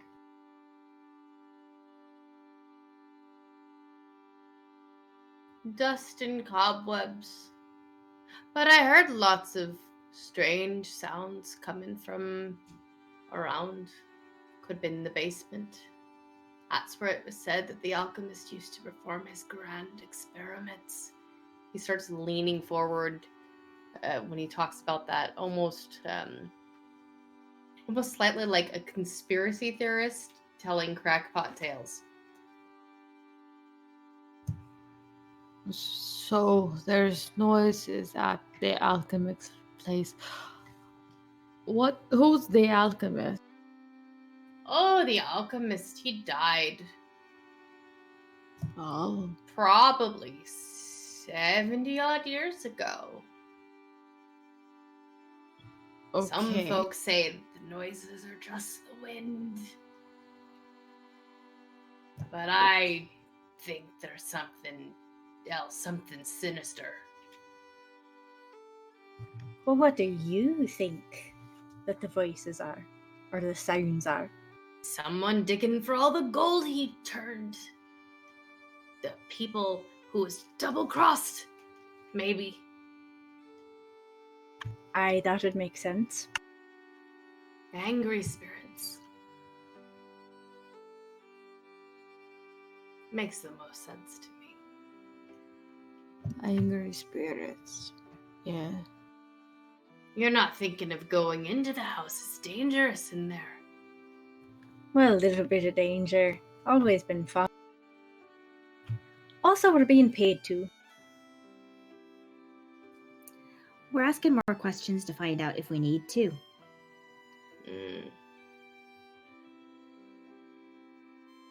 That's... If you're looking for strange, it's the strangest thing I've seen. Okay. But I would be... You couldn't pay me enough to go back and spooks everywhere. Spooks and haunts, I don't deal with them. You best be getting paid well. Can you tell us which direction it was in? Oh, aye, it's directly south. Just before the mines. And you've never Alright. tried... Sorry. Does it? You think that there are ghosts in Saltmarsh? Aye, I do think there are ghosts in Saltmarsh. Hogwash.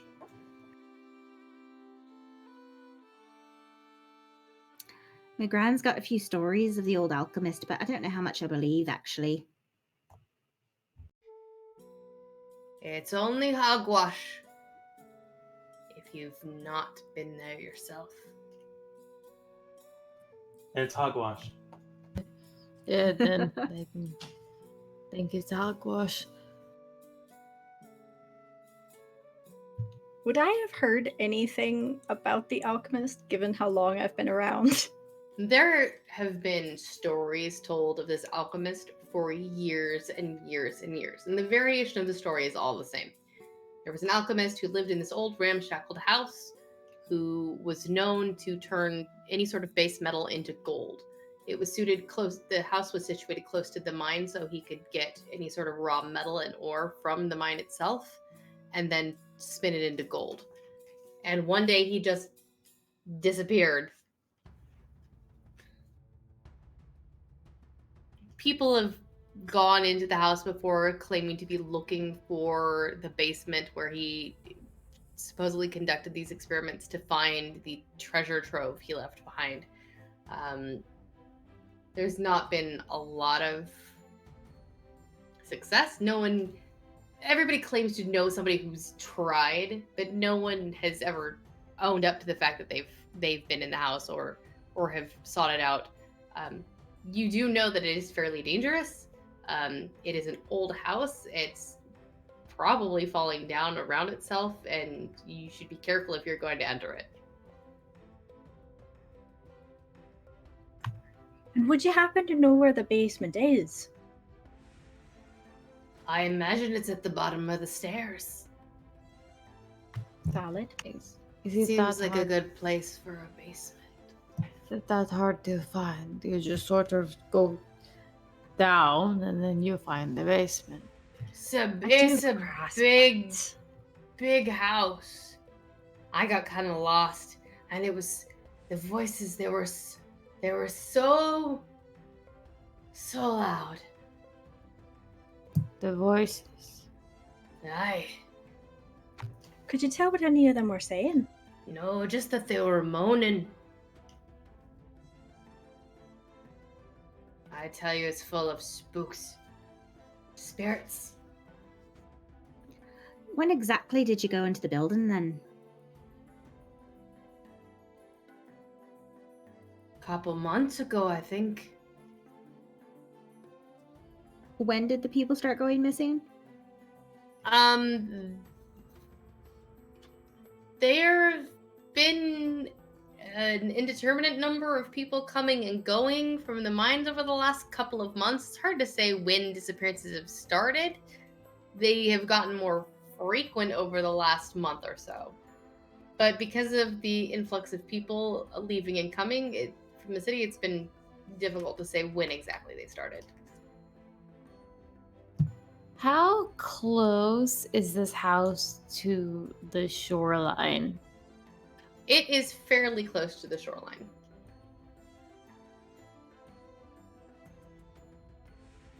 You can see the ocean from basically from the house itself.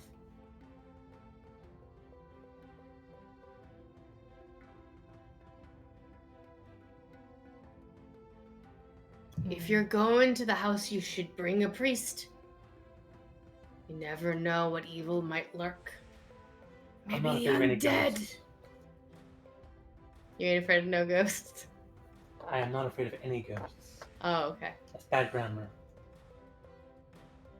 What's grammar? I don't know her. I don't know any priests. And I don't wish to know any priests. So, unless one of you knows, then it's just us. Well, I mean, I know the local priest, but I don't know that he'd want to go with us.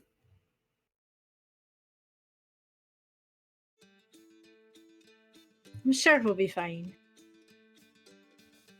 It's all right. We'll be careful, Jared. Thank you, though. And I'll let my gran know you enjoyed the scones. Yes. Thank your gran for the scones. Much better than stone soup. Most things are. But it is always a pleasure talking to You too, young Gwilyn. Be careful now, all of you. Don't go sticking your nose where you could get chopped off to spite yourself. I think that's how the phrase goes.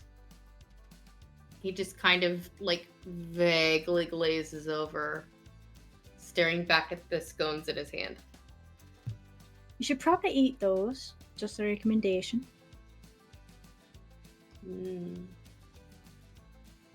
Aye. And he just sits down and he starts eating.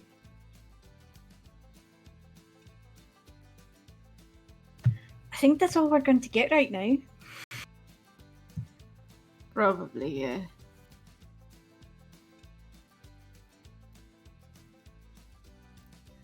All right. Do any of you want to look for a priest before we head south? Not particularly.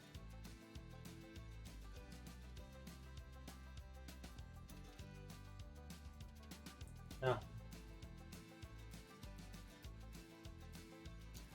All right. South it is then. All right. So the 5 of you make your way southwards.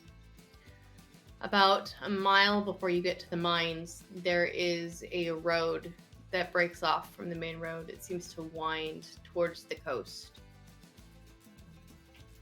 From the map that you were given, you know that this is the general area that this house exists in, and so you make your way down the winding path, and occasionally, as you get a little bit closer, you begin to get glimpses of the coastline through the trees. It's a warm day, and the clouds are almost oppressive with the heat as you get closer and closer in. The wind is blowing in from the sea, and you can smell the stink of the salt water churning not too far below. As you get a little bit closer, you see this fairly decrepit house sitting on a bit of higher ground, overlooking the cliffside. There's a stone wall that's crumbled around in a couple places, and you can tell from where it's crumbled looking into the interior grounds that there was a very well-tended garden here at some point in the past. As it is now, there is an ornate metal gate that lies open and is slightly crooked on one end, and you can see all sorts of wildflowers rampantly growing through the yard. But it is very much ill-tended at this point. And as you get a little bit closer, you can see the roof of a water well sticking up that looks like it's almost rotting through. There is holes in the roof of the house itself, and you can see that there are missing shingles as well. I am going to imitate the old man and say, "Oh, but there's all manner of ghosts and spirits in there. I wouldn't be going in there if I were you. Who knows what kind of goblins or gremlins or greeblies might snatch you up?" Heh. Such ridiculous superstitions. Reminds me of a story I...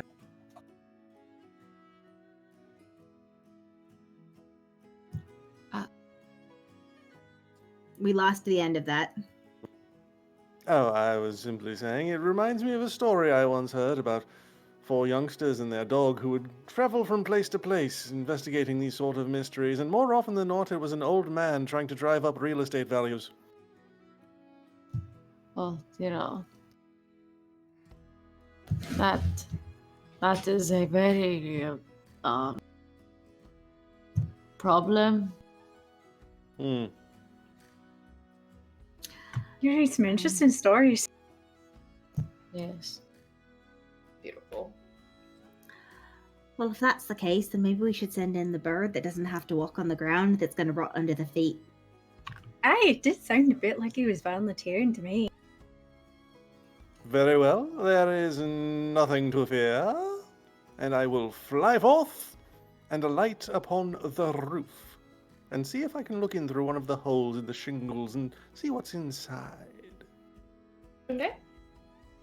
From what you can see, which is it's fairly dark in the house, and the wood of the roof is fairly rotten. What you can see inside is coated with dust and cobwebs, and it looks like refuse and rubbish has just been scattered all over.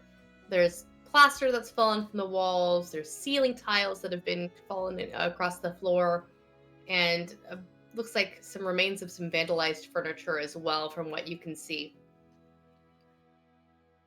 As you fly over, you can see the well poking up in the well shaft, and then you can also see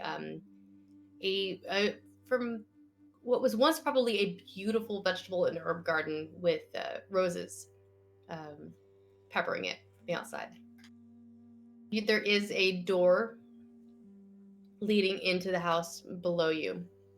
You're not sure if it's locked or not. I will cast message, Mm-hmm. and I will say to Jaffa, there is nothing here to be worried about. You can all come forth. I think the bird has talked to my head. It's good to go inside. Thank you, crackers. I shall cast message again. You're welcome. I appreciate you doing that.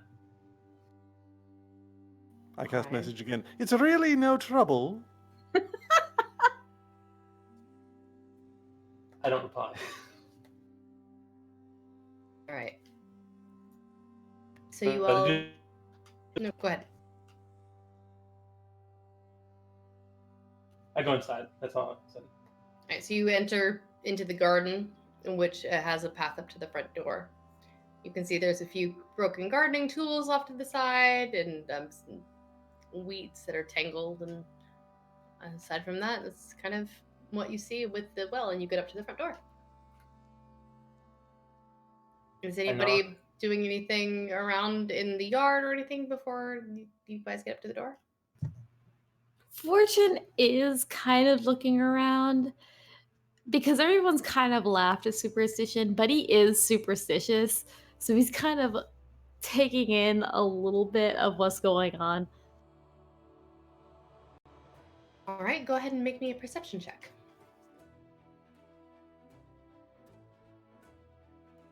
My diehard dice are really coming through. I think it's a 19.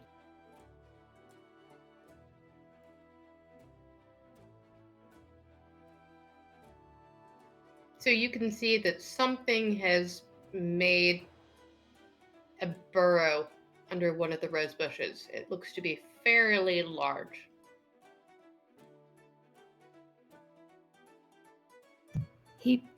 Fortune kind of keeps an eye on that as he follows everybody else. Okay. It's just kind of assuming that everyone else might have looked around at least and caught that.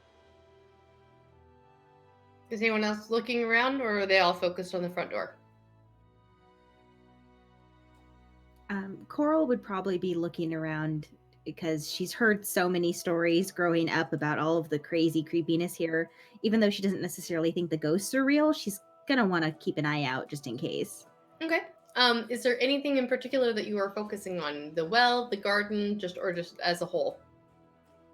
As a whole, she probably does look at the well just because she's curious if maybe it's would be a way to get to the basement.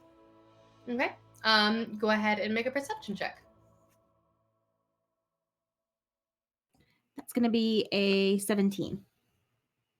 Okay. You can notice around the base of the well that there are a cluster of what looks like bones and little scraps of fur around the well. Animal remains of some sort, all small.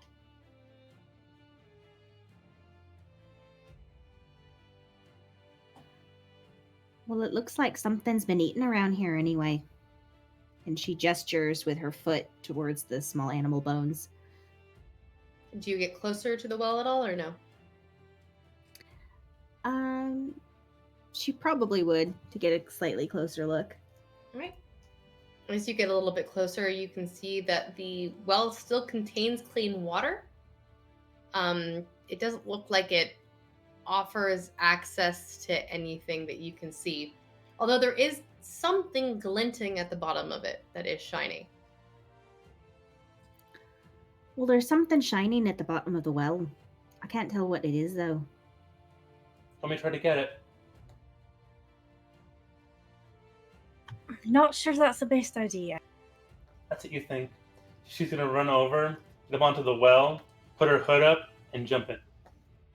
All right. Oh, Now, Well- what is it that your hood does?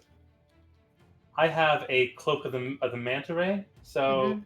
I put my hood up and I can swim underwater. Excellent.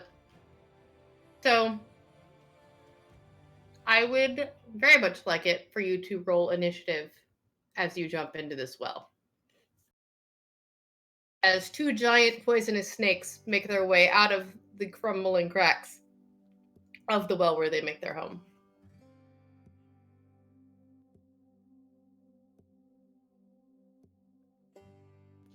That's a 7. Alrighty, so they are going to go first. Jeffer, as you jump, is anyone nearby or rushing to the well? As Jeffer's just jumped Coral in. was right there. Okay, go ahead and also roll me initiative. Okay. Anyone who is nearby or is rushing there. That's a 20. All right. I'm rolling I- really freakishly well today. I think I might have been sort of like nearby because I was actually taking the time to look around the gardens as I was walking through. Gwilyn would have gone over after Jaffer went to jump in, but wasn't nearby. I'm Yep. also fast, so I could get over there if I wanted to. All right. Crackers is flying over. All right. So I'm going to say that the snakes, because you guys did not know they were there, are going to get a surprise round, but then you guys are going to be able to act, okay? So go ahead and roll your initiative and let me know what you guys got. 17. 24. Wow. Even with my nat 20, that is higher than Coral's. I also rolled a natural. Well, Matthew rolled a natural 20 for me. Oh, very nice. How are you more dexterous than me? 22. I'm a parrot. I'm sorry, what was that one, Gwilyn? 22.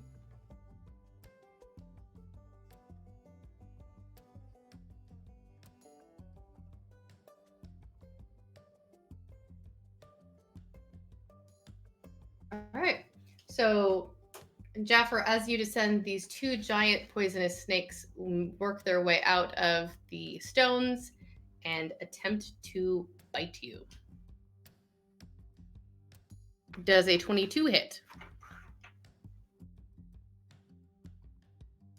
Yeah. Okay. So you are going to take 6 points of damage, and I also need you to make a Constitution save.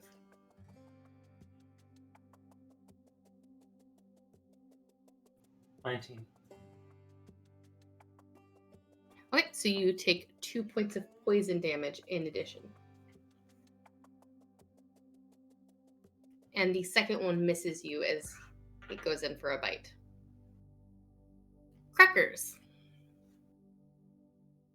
Yes. As I see this, I alight on the ledge of the well and look down and see poor Jaffa's in a bit of a sticky wicket. I shall shout down, "Do not feel too bad, Jaffas. Mistakes are how we learn." And I shall impart bardic inspiration upon Jaffa. It's a d6.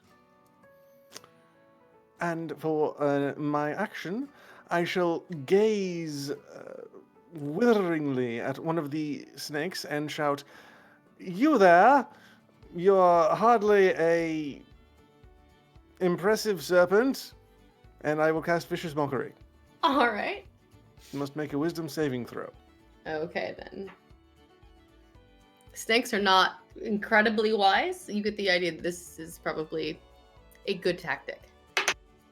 Although this snake apparently is wiser than most with a 19 wisdom save. Well, that's my turn. All right. Glenn, I believe you were next. Can she reach it with her swords from the top? They are about probably 10 feet down, so I don't know that you could reach from the top, but there's plenty of room to climb in after. Yeah, she'll climb in. Okay, it's fairly easy to climb. It appears like there's natural handholds with the rocks of the well in there, so I would say that you could get down using your movement and still attack.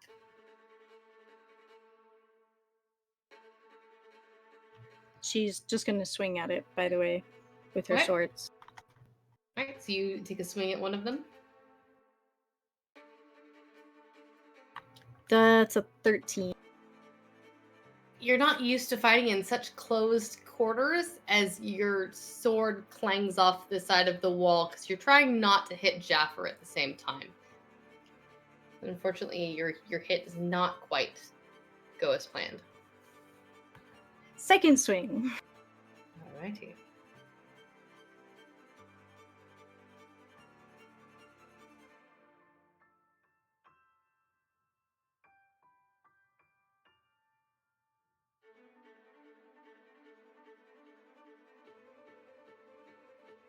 That's a 19. Alright, you hit very solidly this time. Go ahead and roll some damage.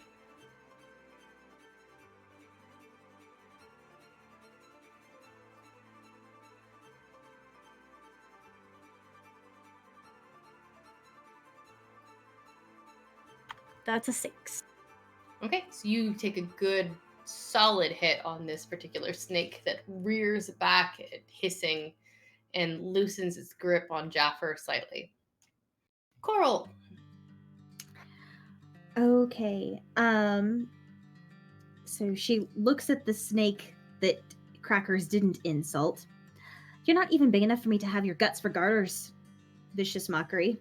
Okay. That is a 17 wisdom save. These snakes Okay. are apparently very wise. Apparently. Sorry. Yeah, that makes the save. It's okay. And then she'll look down at Gwilyn and Bardic Inspiration, since she's down there attacking. Okay, well, why not? Here goes. Let's see if I can do this with a corset on. I believe in you. Girl with your armor on. You know this won't take long. Girl, go ahead, bring your sword down. Excellent. Get that inspiration. It's a D6. All right. Fortune. Fortune's going to run over to the well and slide down using the rope. I guess if there is a rope, sort of slide down with like feet on the side, just and with the other hand, just start swinging punches. Alrighty. The first one. Are you aiming at the one that's been hit or the other one? The one that's been hit first. Okay.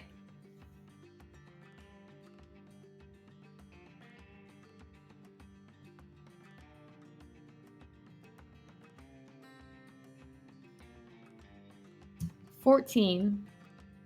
You punch it square in the face.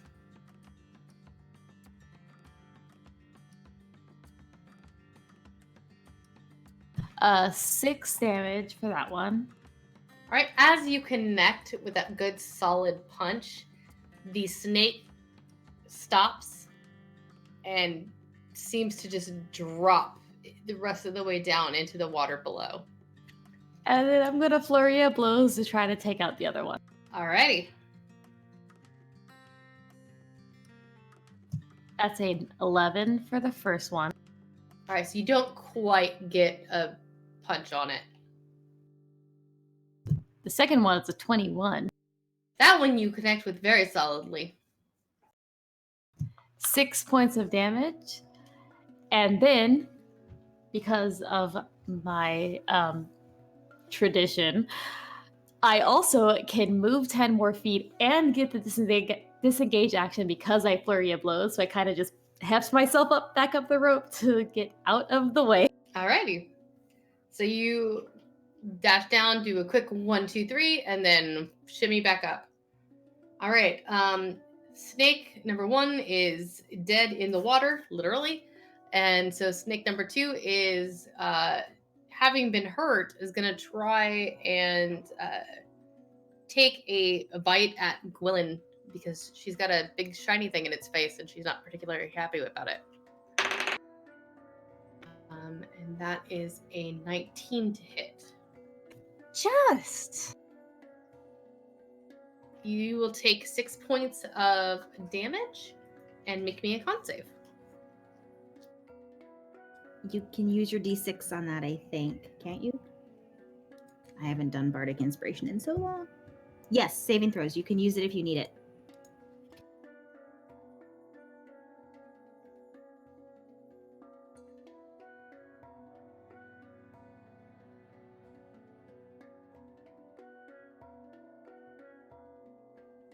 Still a 9. Alright, so you will take 10 points of poison damage as the snake's fangs sink deep into you. Jaffer! Jaffer notes her silliness. Says, oops. That bit. She's going to pull a light hammer off of her belt, twist the handle, and it begins to vibrate and kind of go. And as she casts arcane weapon on her light hammer, and she's going to swim down to the other one and whack it. So that is a 19 on the die. Excellent. So that is going to do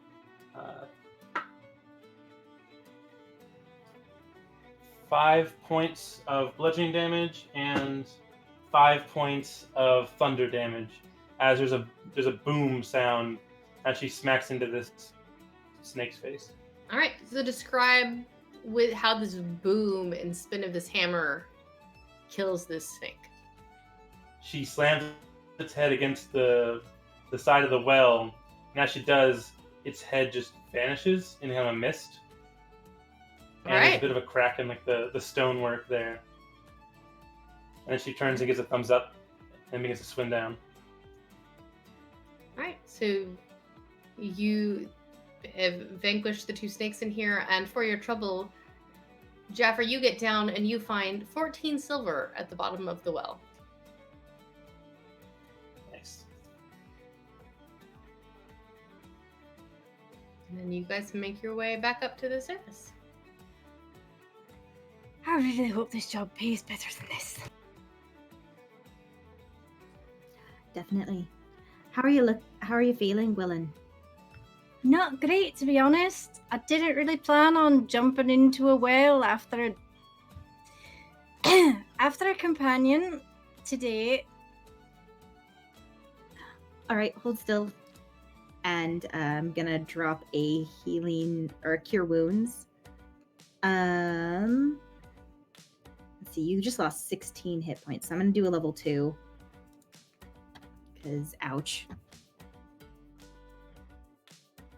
Oh, come on, you guys are what? Level 3? That's gonna be like at least only a quarter of your hit points. You get 12 hit points back. Thank you. You're welcome.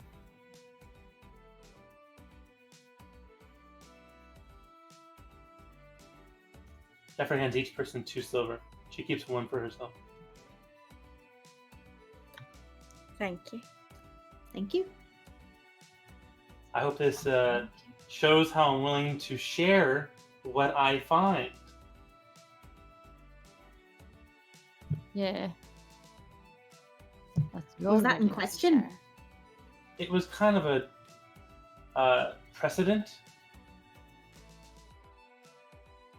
If we find anything, good, share it with the rest of the group. Aye, it's a good plan. Always share with the crew, otherwise the mutiny. Right. Yes. And I'll win. She turns the hammer and it stops vibrating. She puts it on her belt again. I like the weapon. Very fancy. Thank you. I designed it myself. Impressive. And effective.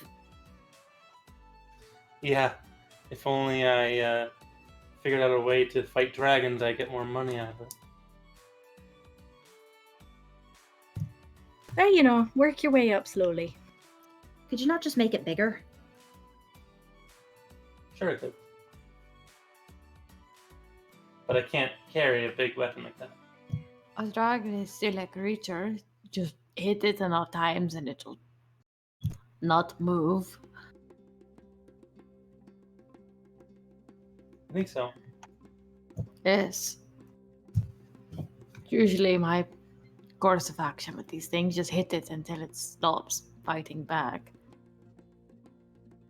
Technically accurate. Maybe we should check out the building before Yes. anything else happens.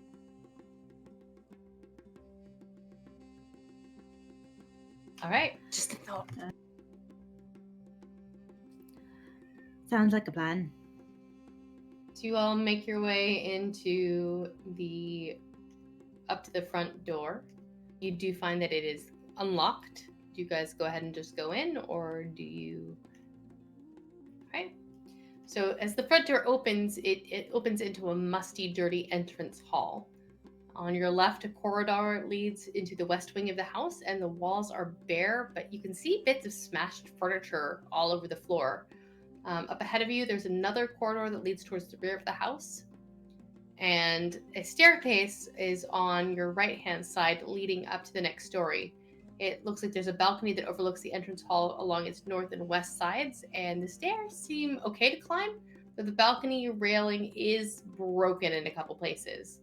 Under the stairs, at the north end of the hall, another corridor looks like it leads off to the east.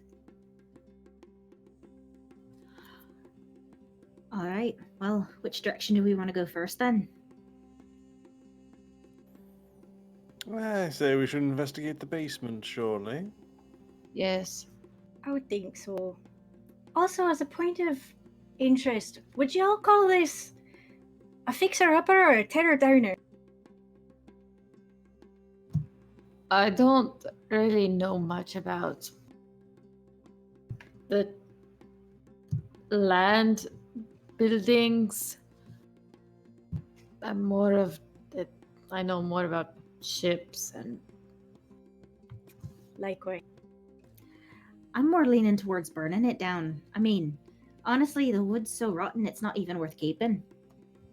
Good plan. Not while we're in it though, just in case that needs said. Something tells me maybe I should put that out there. yes.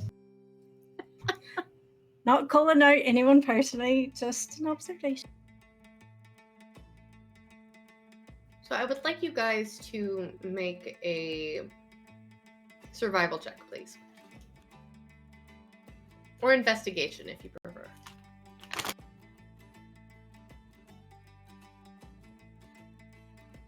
$16. I got a nat 20 plus 2 is 22. 21 investigation. For survival, I'm going to specify for survival because investigation would be a 19. All right. 22 survival. Excellent. So it's easy enough for you all to see two sets of tracks on the floor. One set of track travels away from the entryway, and the second leads away from the foot of, looks like it is coming down the stairs and then off to the western corridor. Like footsteps or railing? Like mine tracks or like footsteps? Footsteps. Humanoid tracks. Gotcha. Recent humanoid tracks.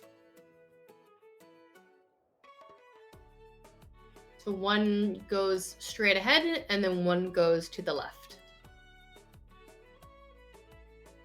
I dare say we may not be alone. It's looking that way. Well, I would say follow the person who seems to be in here with us first so that they can't sneak up on us from behind. But that's me.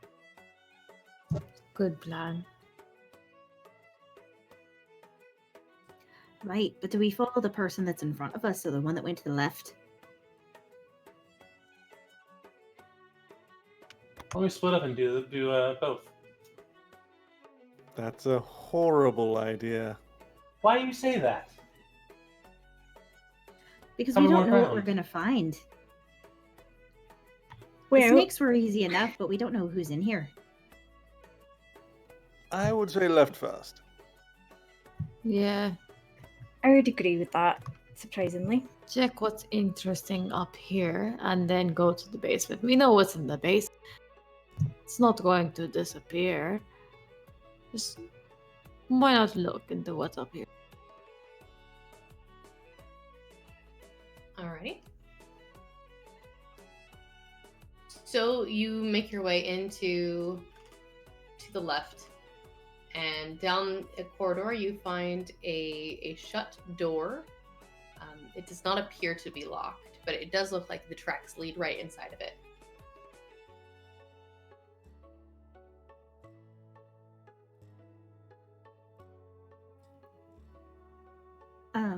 Is the ceiling solid right here?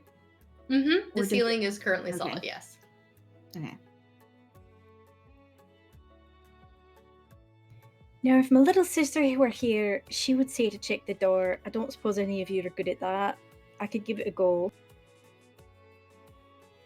What? She's the suspicious sort. It's... Well... What would you do if you didn't want someone following you? To a door. Break the floor. Hit them until they didn't follow me anymore. I think you mean, does anyone want to look for traps?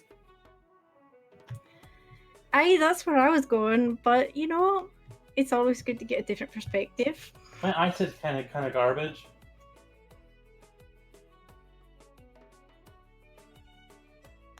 I will take a look, and I will flutter over and perch on the door handle and investigate.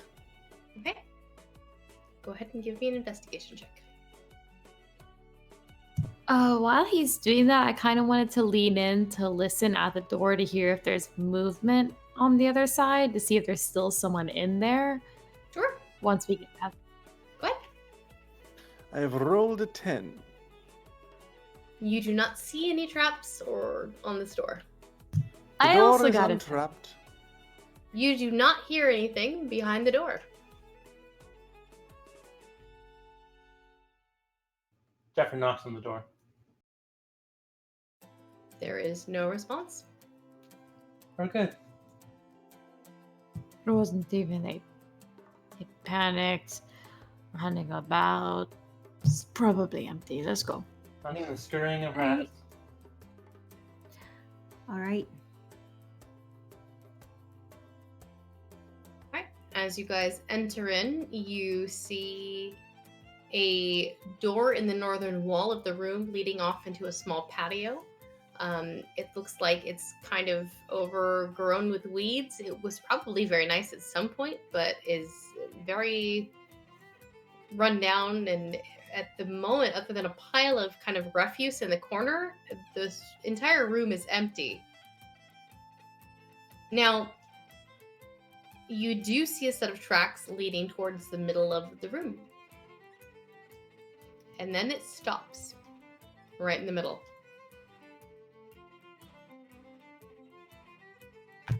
That's definitely suspicious. Is there a hole in the ceiling? There is not a hole in the ceiling. It appears that there is a rug over where the tracks stop. Maybe like the person wiped their feet there and no longer left tracks, but that doesn't seem like it would make any sense. Pick up the rug. Did you say you pick up the rug? Well, go to move it. She would, though. Okay. As you get close to the rug, you hear a loud voice booming out from appearing to be nowhere. Welcome, fools! Welcome to your death! As you pull the rug aside to reveal a trapdoor, I need all of you to make a DC 12 wisdom saving throw. Is this magic? It is magic.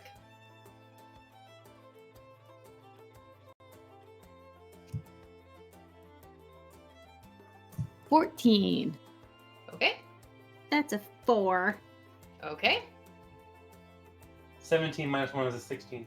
All right. 13. Alrighty. 8. All right. Crackers and Coral, you have disadvantage on all your ability checks for the next hour as you become frightened of this horrifying noise that you have heard.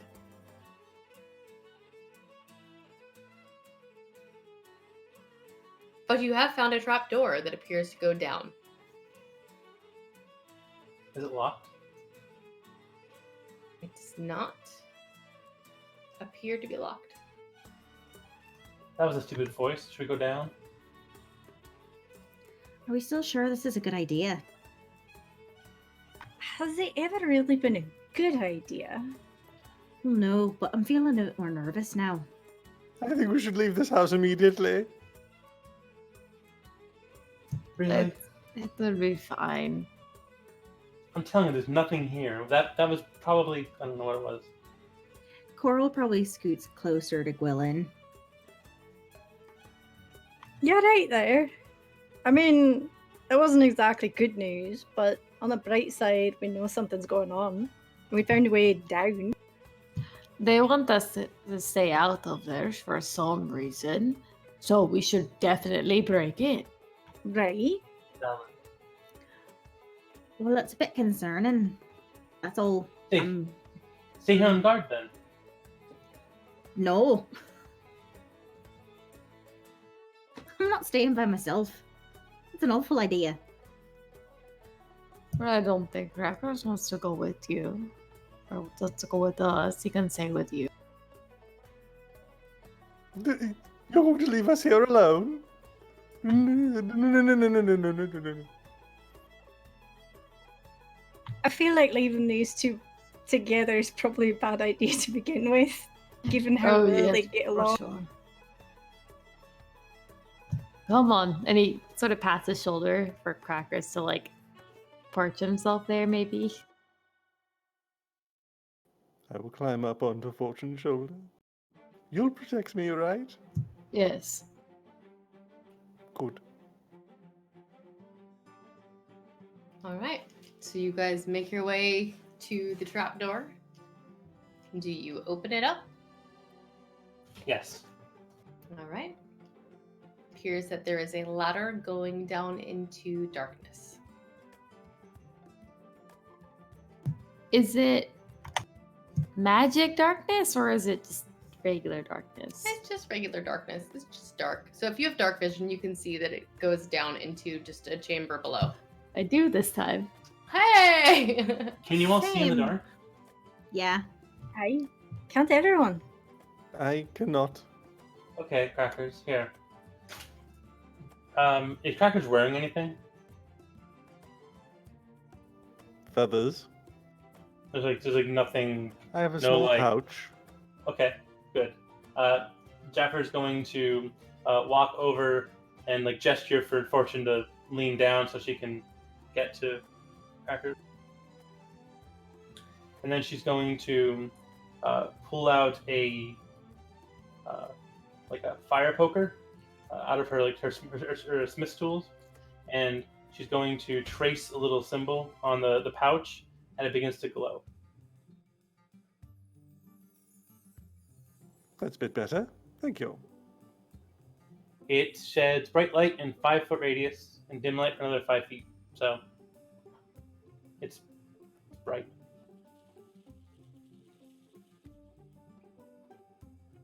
Alrighty. So Okay, you I'll bet. guys, you make your way down, and it appears that at the bottom of this ladder is a cellar. When you get to the ground, you can see that off to one side there are torches lining the walls, and it was definitely just a cellar at some point, but now it looks like it's been converted to some sort of living quarters. There are 10 beds that stand out along the south wall, each one with a wooden locker at the foot of it.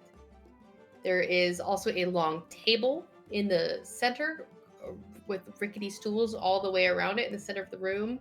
There's cutlery, cups kind of strewn across it, and a cook stove is at the other end of the table with a single person sitting at the cook stove making something.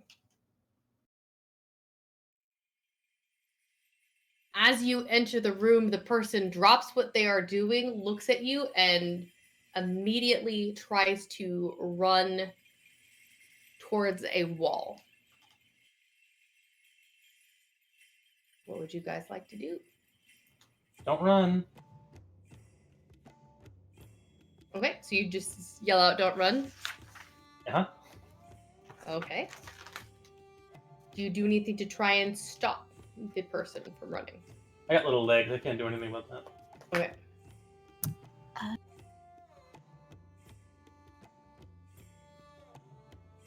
I would probably be able to catch up to them. Okay. If your intent is to pursue, let's go ahead and roll initiative.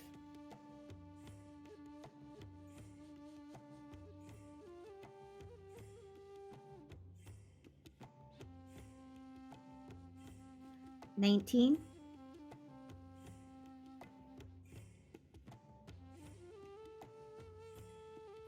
13. 16. Also 13. Who has a higher dex between Gwilyn and Fortune? I'm a +3.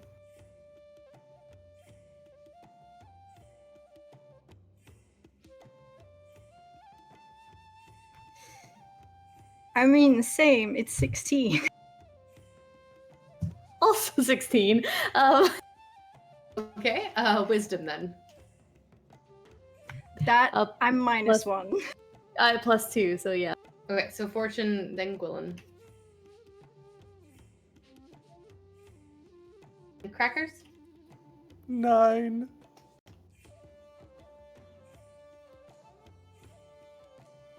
Coral, did you roll that at disadvantage? Because initiative is technically an ability I forgot check. about that.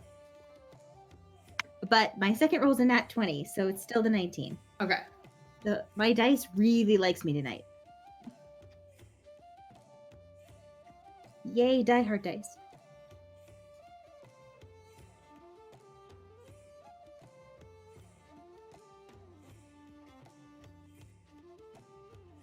Die Hard dice and Cheswick's dice out right now, and the Die Hard dice are rolling better, like every single time.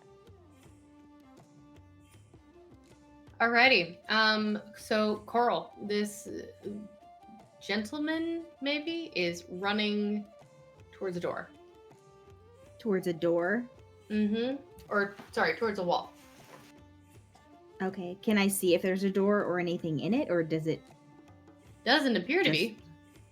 Just appears to be a Okay. wall that he's running towards. I said nothing. Pay no attention to that DM slip up behind the tongue. Okay.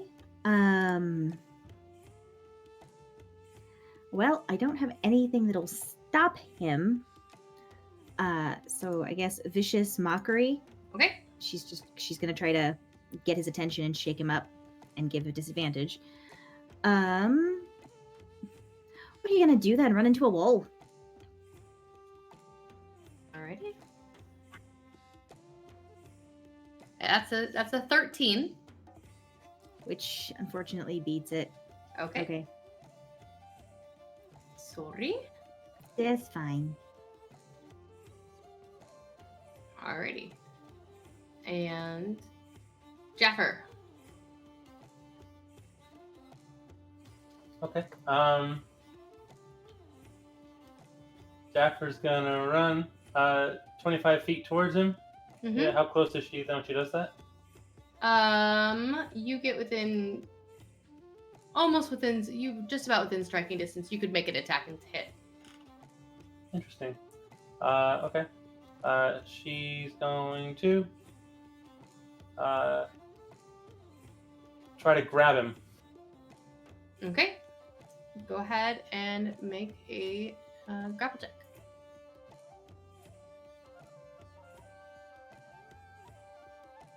Well, Well, I rolled a 6, so you have successfully grappled him.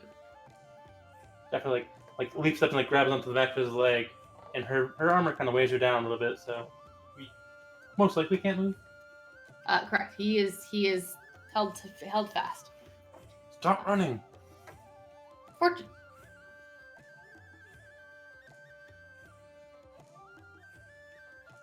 Well, what I was planning on doing was also grappling. I'm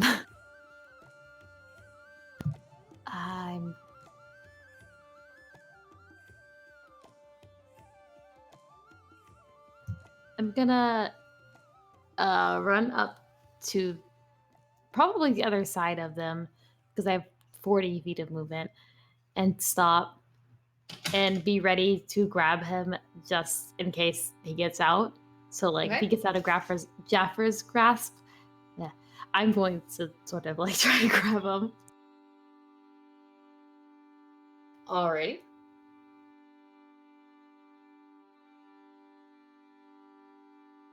Gwilyn.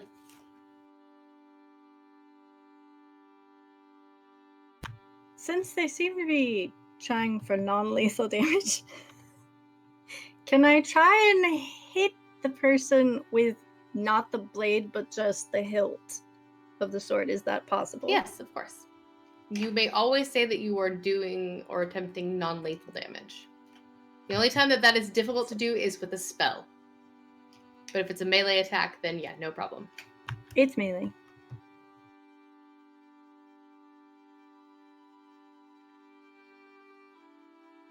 That's a synthetic 20. Alrighty. Go ahead and roll damage.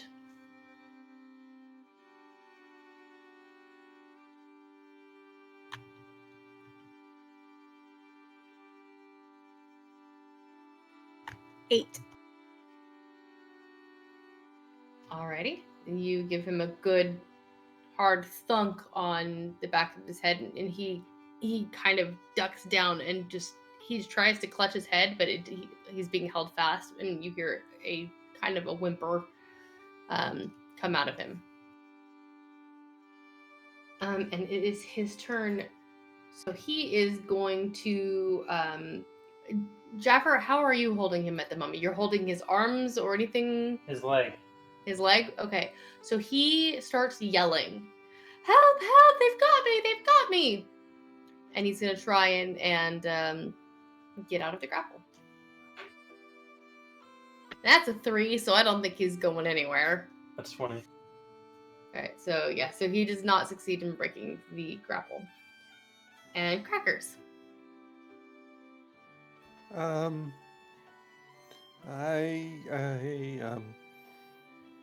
Still rather frightened.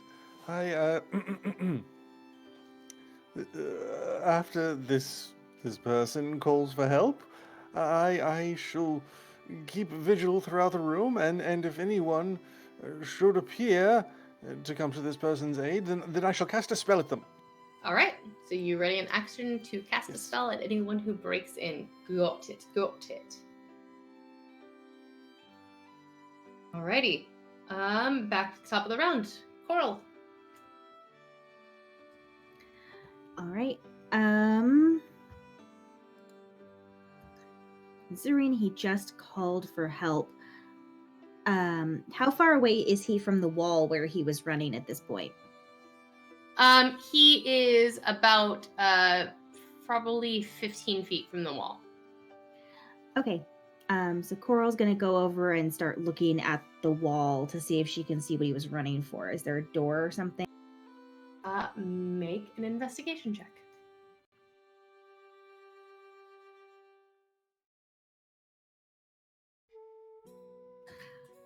Damn it. Okay, I had to roll at disadvantage. One was a nat 20 and the other's a 10. So it's an 11. All right, you are able to find that he was running for a secret door. Okay. Can I tell which way it opens? Yes, it opens both ways. It looks like you can go in or out.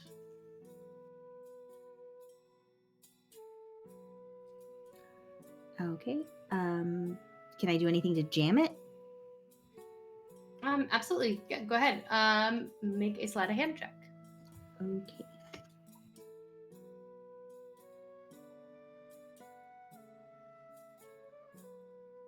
I hate disadvantage. That's a 6. All right. Unfortunately, you do not succeed in jamming the door in either direction. Okay. Jaffer, you currently have this gentleman by the legs. I mean, thank you, Gwilyn, for helping, but can we just get this guy on the ground? She's gonna try to like trip him. Okay, you have him pretty much. Go ahead and roll an attack roll. You've got him where you want him, so it will not be necessarily difficult. Am I using strength? Let's go ahead and have you use Dex. You're probably like squirming your way around trying to get him to trip that way. 8. All right, and you're trying, but he's not quite on the ground. He's not moving. He's strong. Strong legs. Fortune.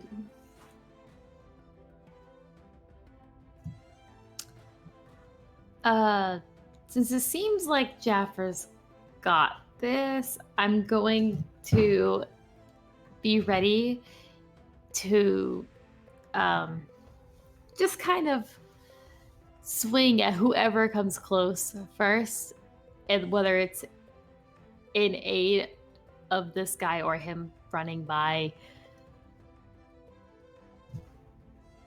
So you prepare to fight anybody coming through a door. Yeah. Anyone who's trying to get through that door that isn't one of us, I'm gonna fight. All right. Gwilyn.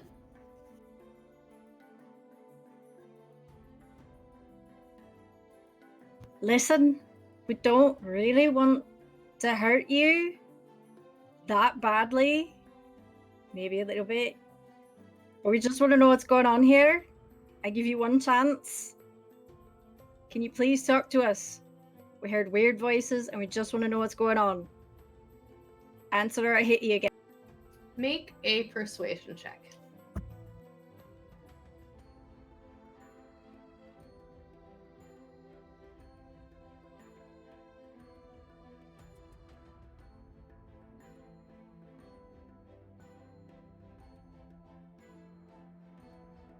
That's an 8. All right. He looks at you and he narrows his eyes at you and looks like he's getting ready to yell again. There's somebody else. Can I hit him at all? Yes, because you were just kind of talking at him, so you can go ahead and. My intent, if possible, is to knock him out. Okay. I am assuming until you tell me otherwise that you are trying to do non-lethal damage on him.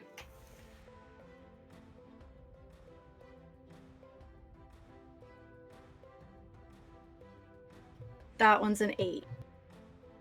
Okay, so you smack him in the back of the head pretty solidly. Go ahead and do damage. 7. All right, he just crumples. He's alive and breathing, but he's definitely out. One problem partially solved. Well done. Hooray! You did You call too. for help.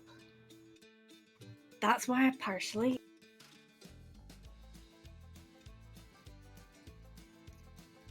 Alrighty, so you see the door, or Coral has seen the door. You don't hear any movement yet. There's a What would door you- here, but I don't hear anything on the other side yet. And she points out where the door is. Good catch.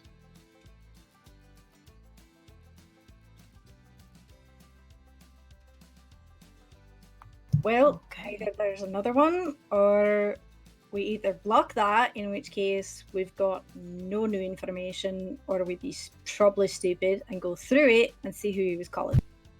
Everybody to drag him back to where he came from. Back to the table he was at, I think. He was at a table, right?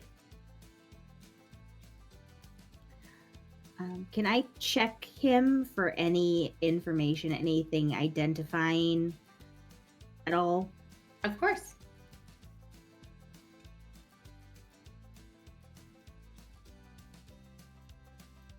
Is that an investigation or? Yes, it is. Actually, I'm not going to Okay. make you roll for it. It's okay. Okay. So as you're looking around, you can see that the 10 wooden foot lockers in the room are all locked. There is a barred door off to one side that has the word danger scrawled across it in chalk. You can also, he has 7 gold and 15 silver in his pockets. And that's about it. Okay. I give everybody one of the gold. And you said how many silver? 15. 15 silver. Mm-hmm. And there's 5 of us here, so we each get 3 silver. Are you going to look around the room anymore as well, or no? Coral wants to look at one of those foot lockers. Okay. Go ahead and make an investigation check. And anyone else who is looking around can also make an investigation check.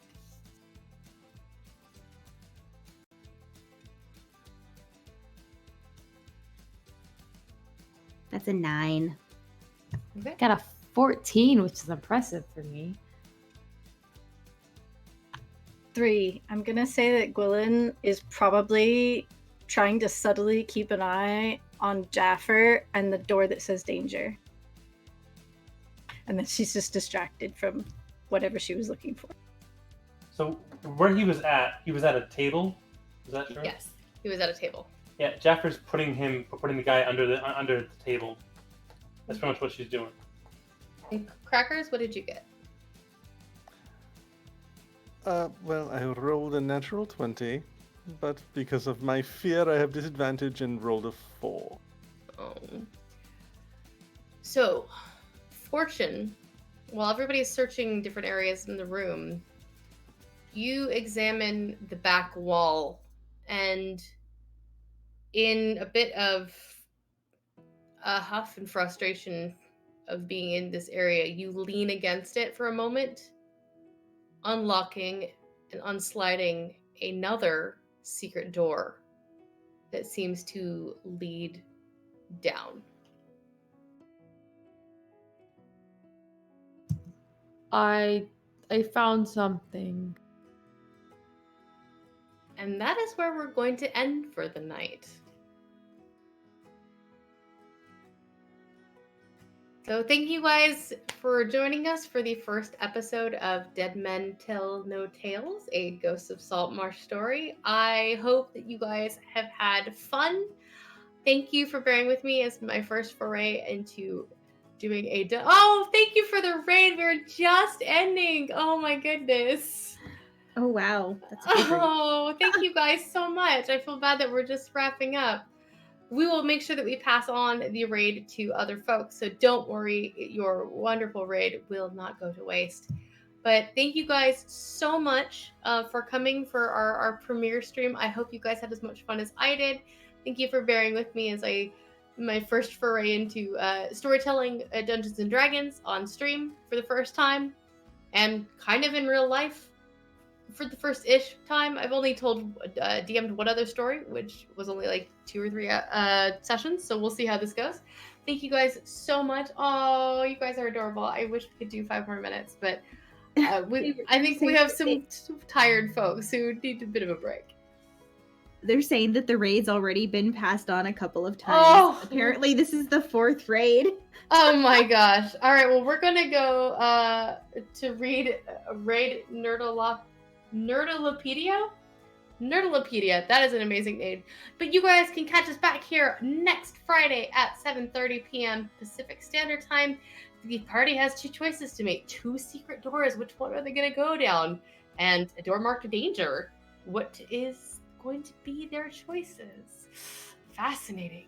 I cannot wait to see where you guys end up. Thank you guys so much for coming along with us. Hopefully everybody sticks around for this raid. Pass the love along. What is our raid cry going to be?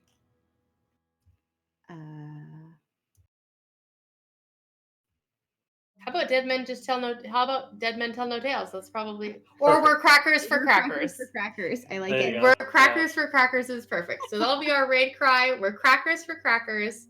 And also, so yeah, that is our stream. Thank you guys so much. And carry on, you funky little tieflings.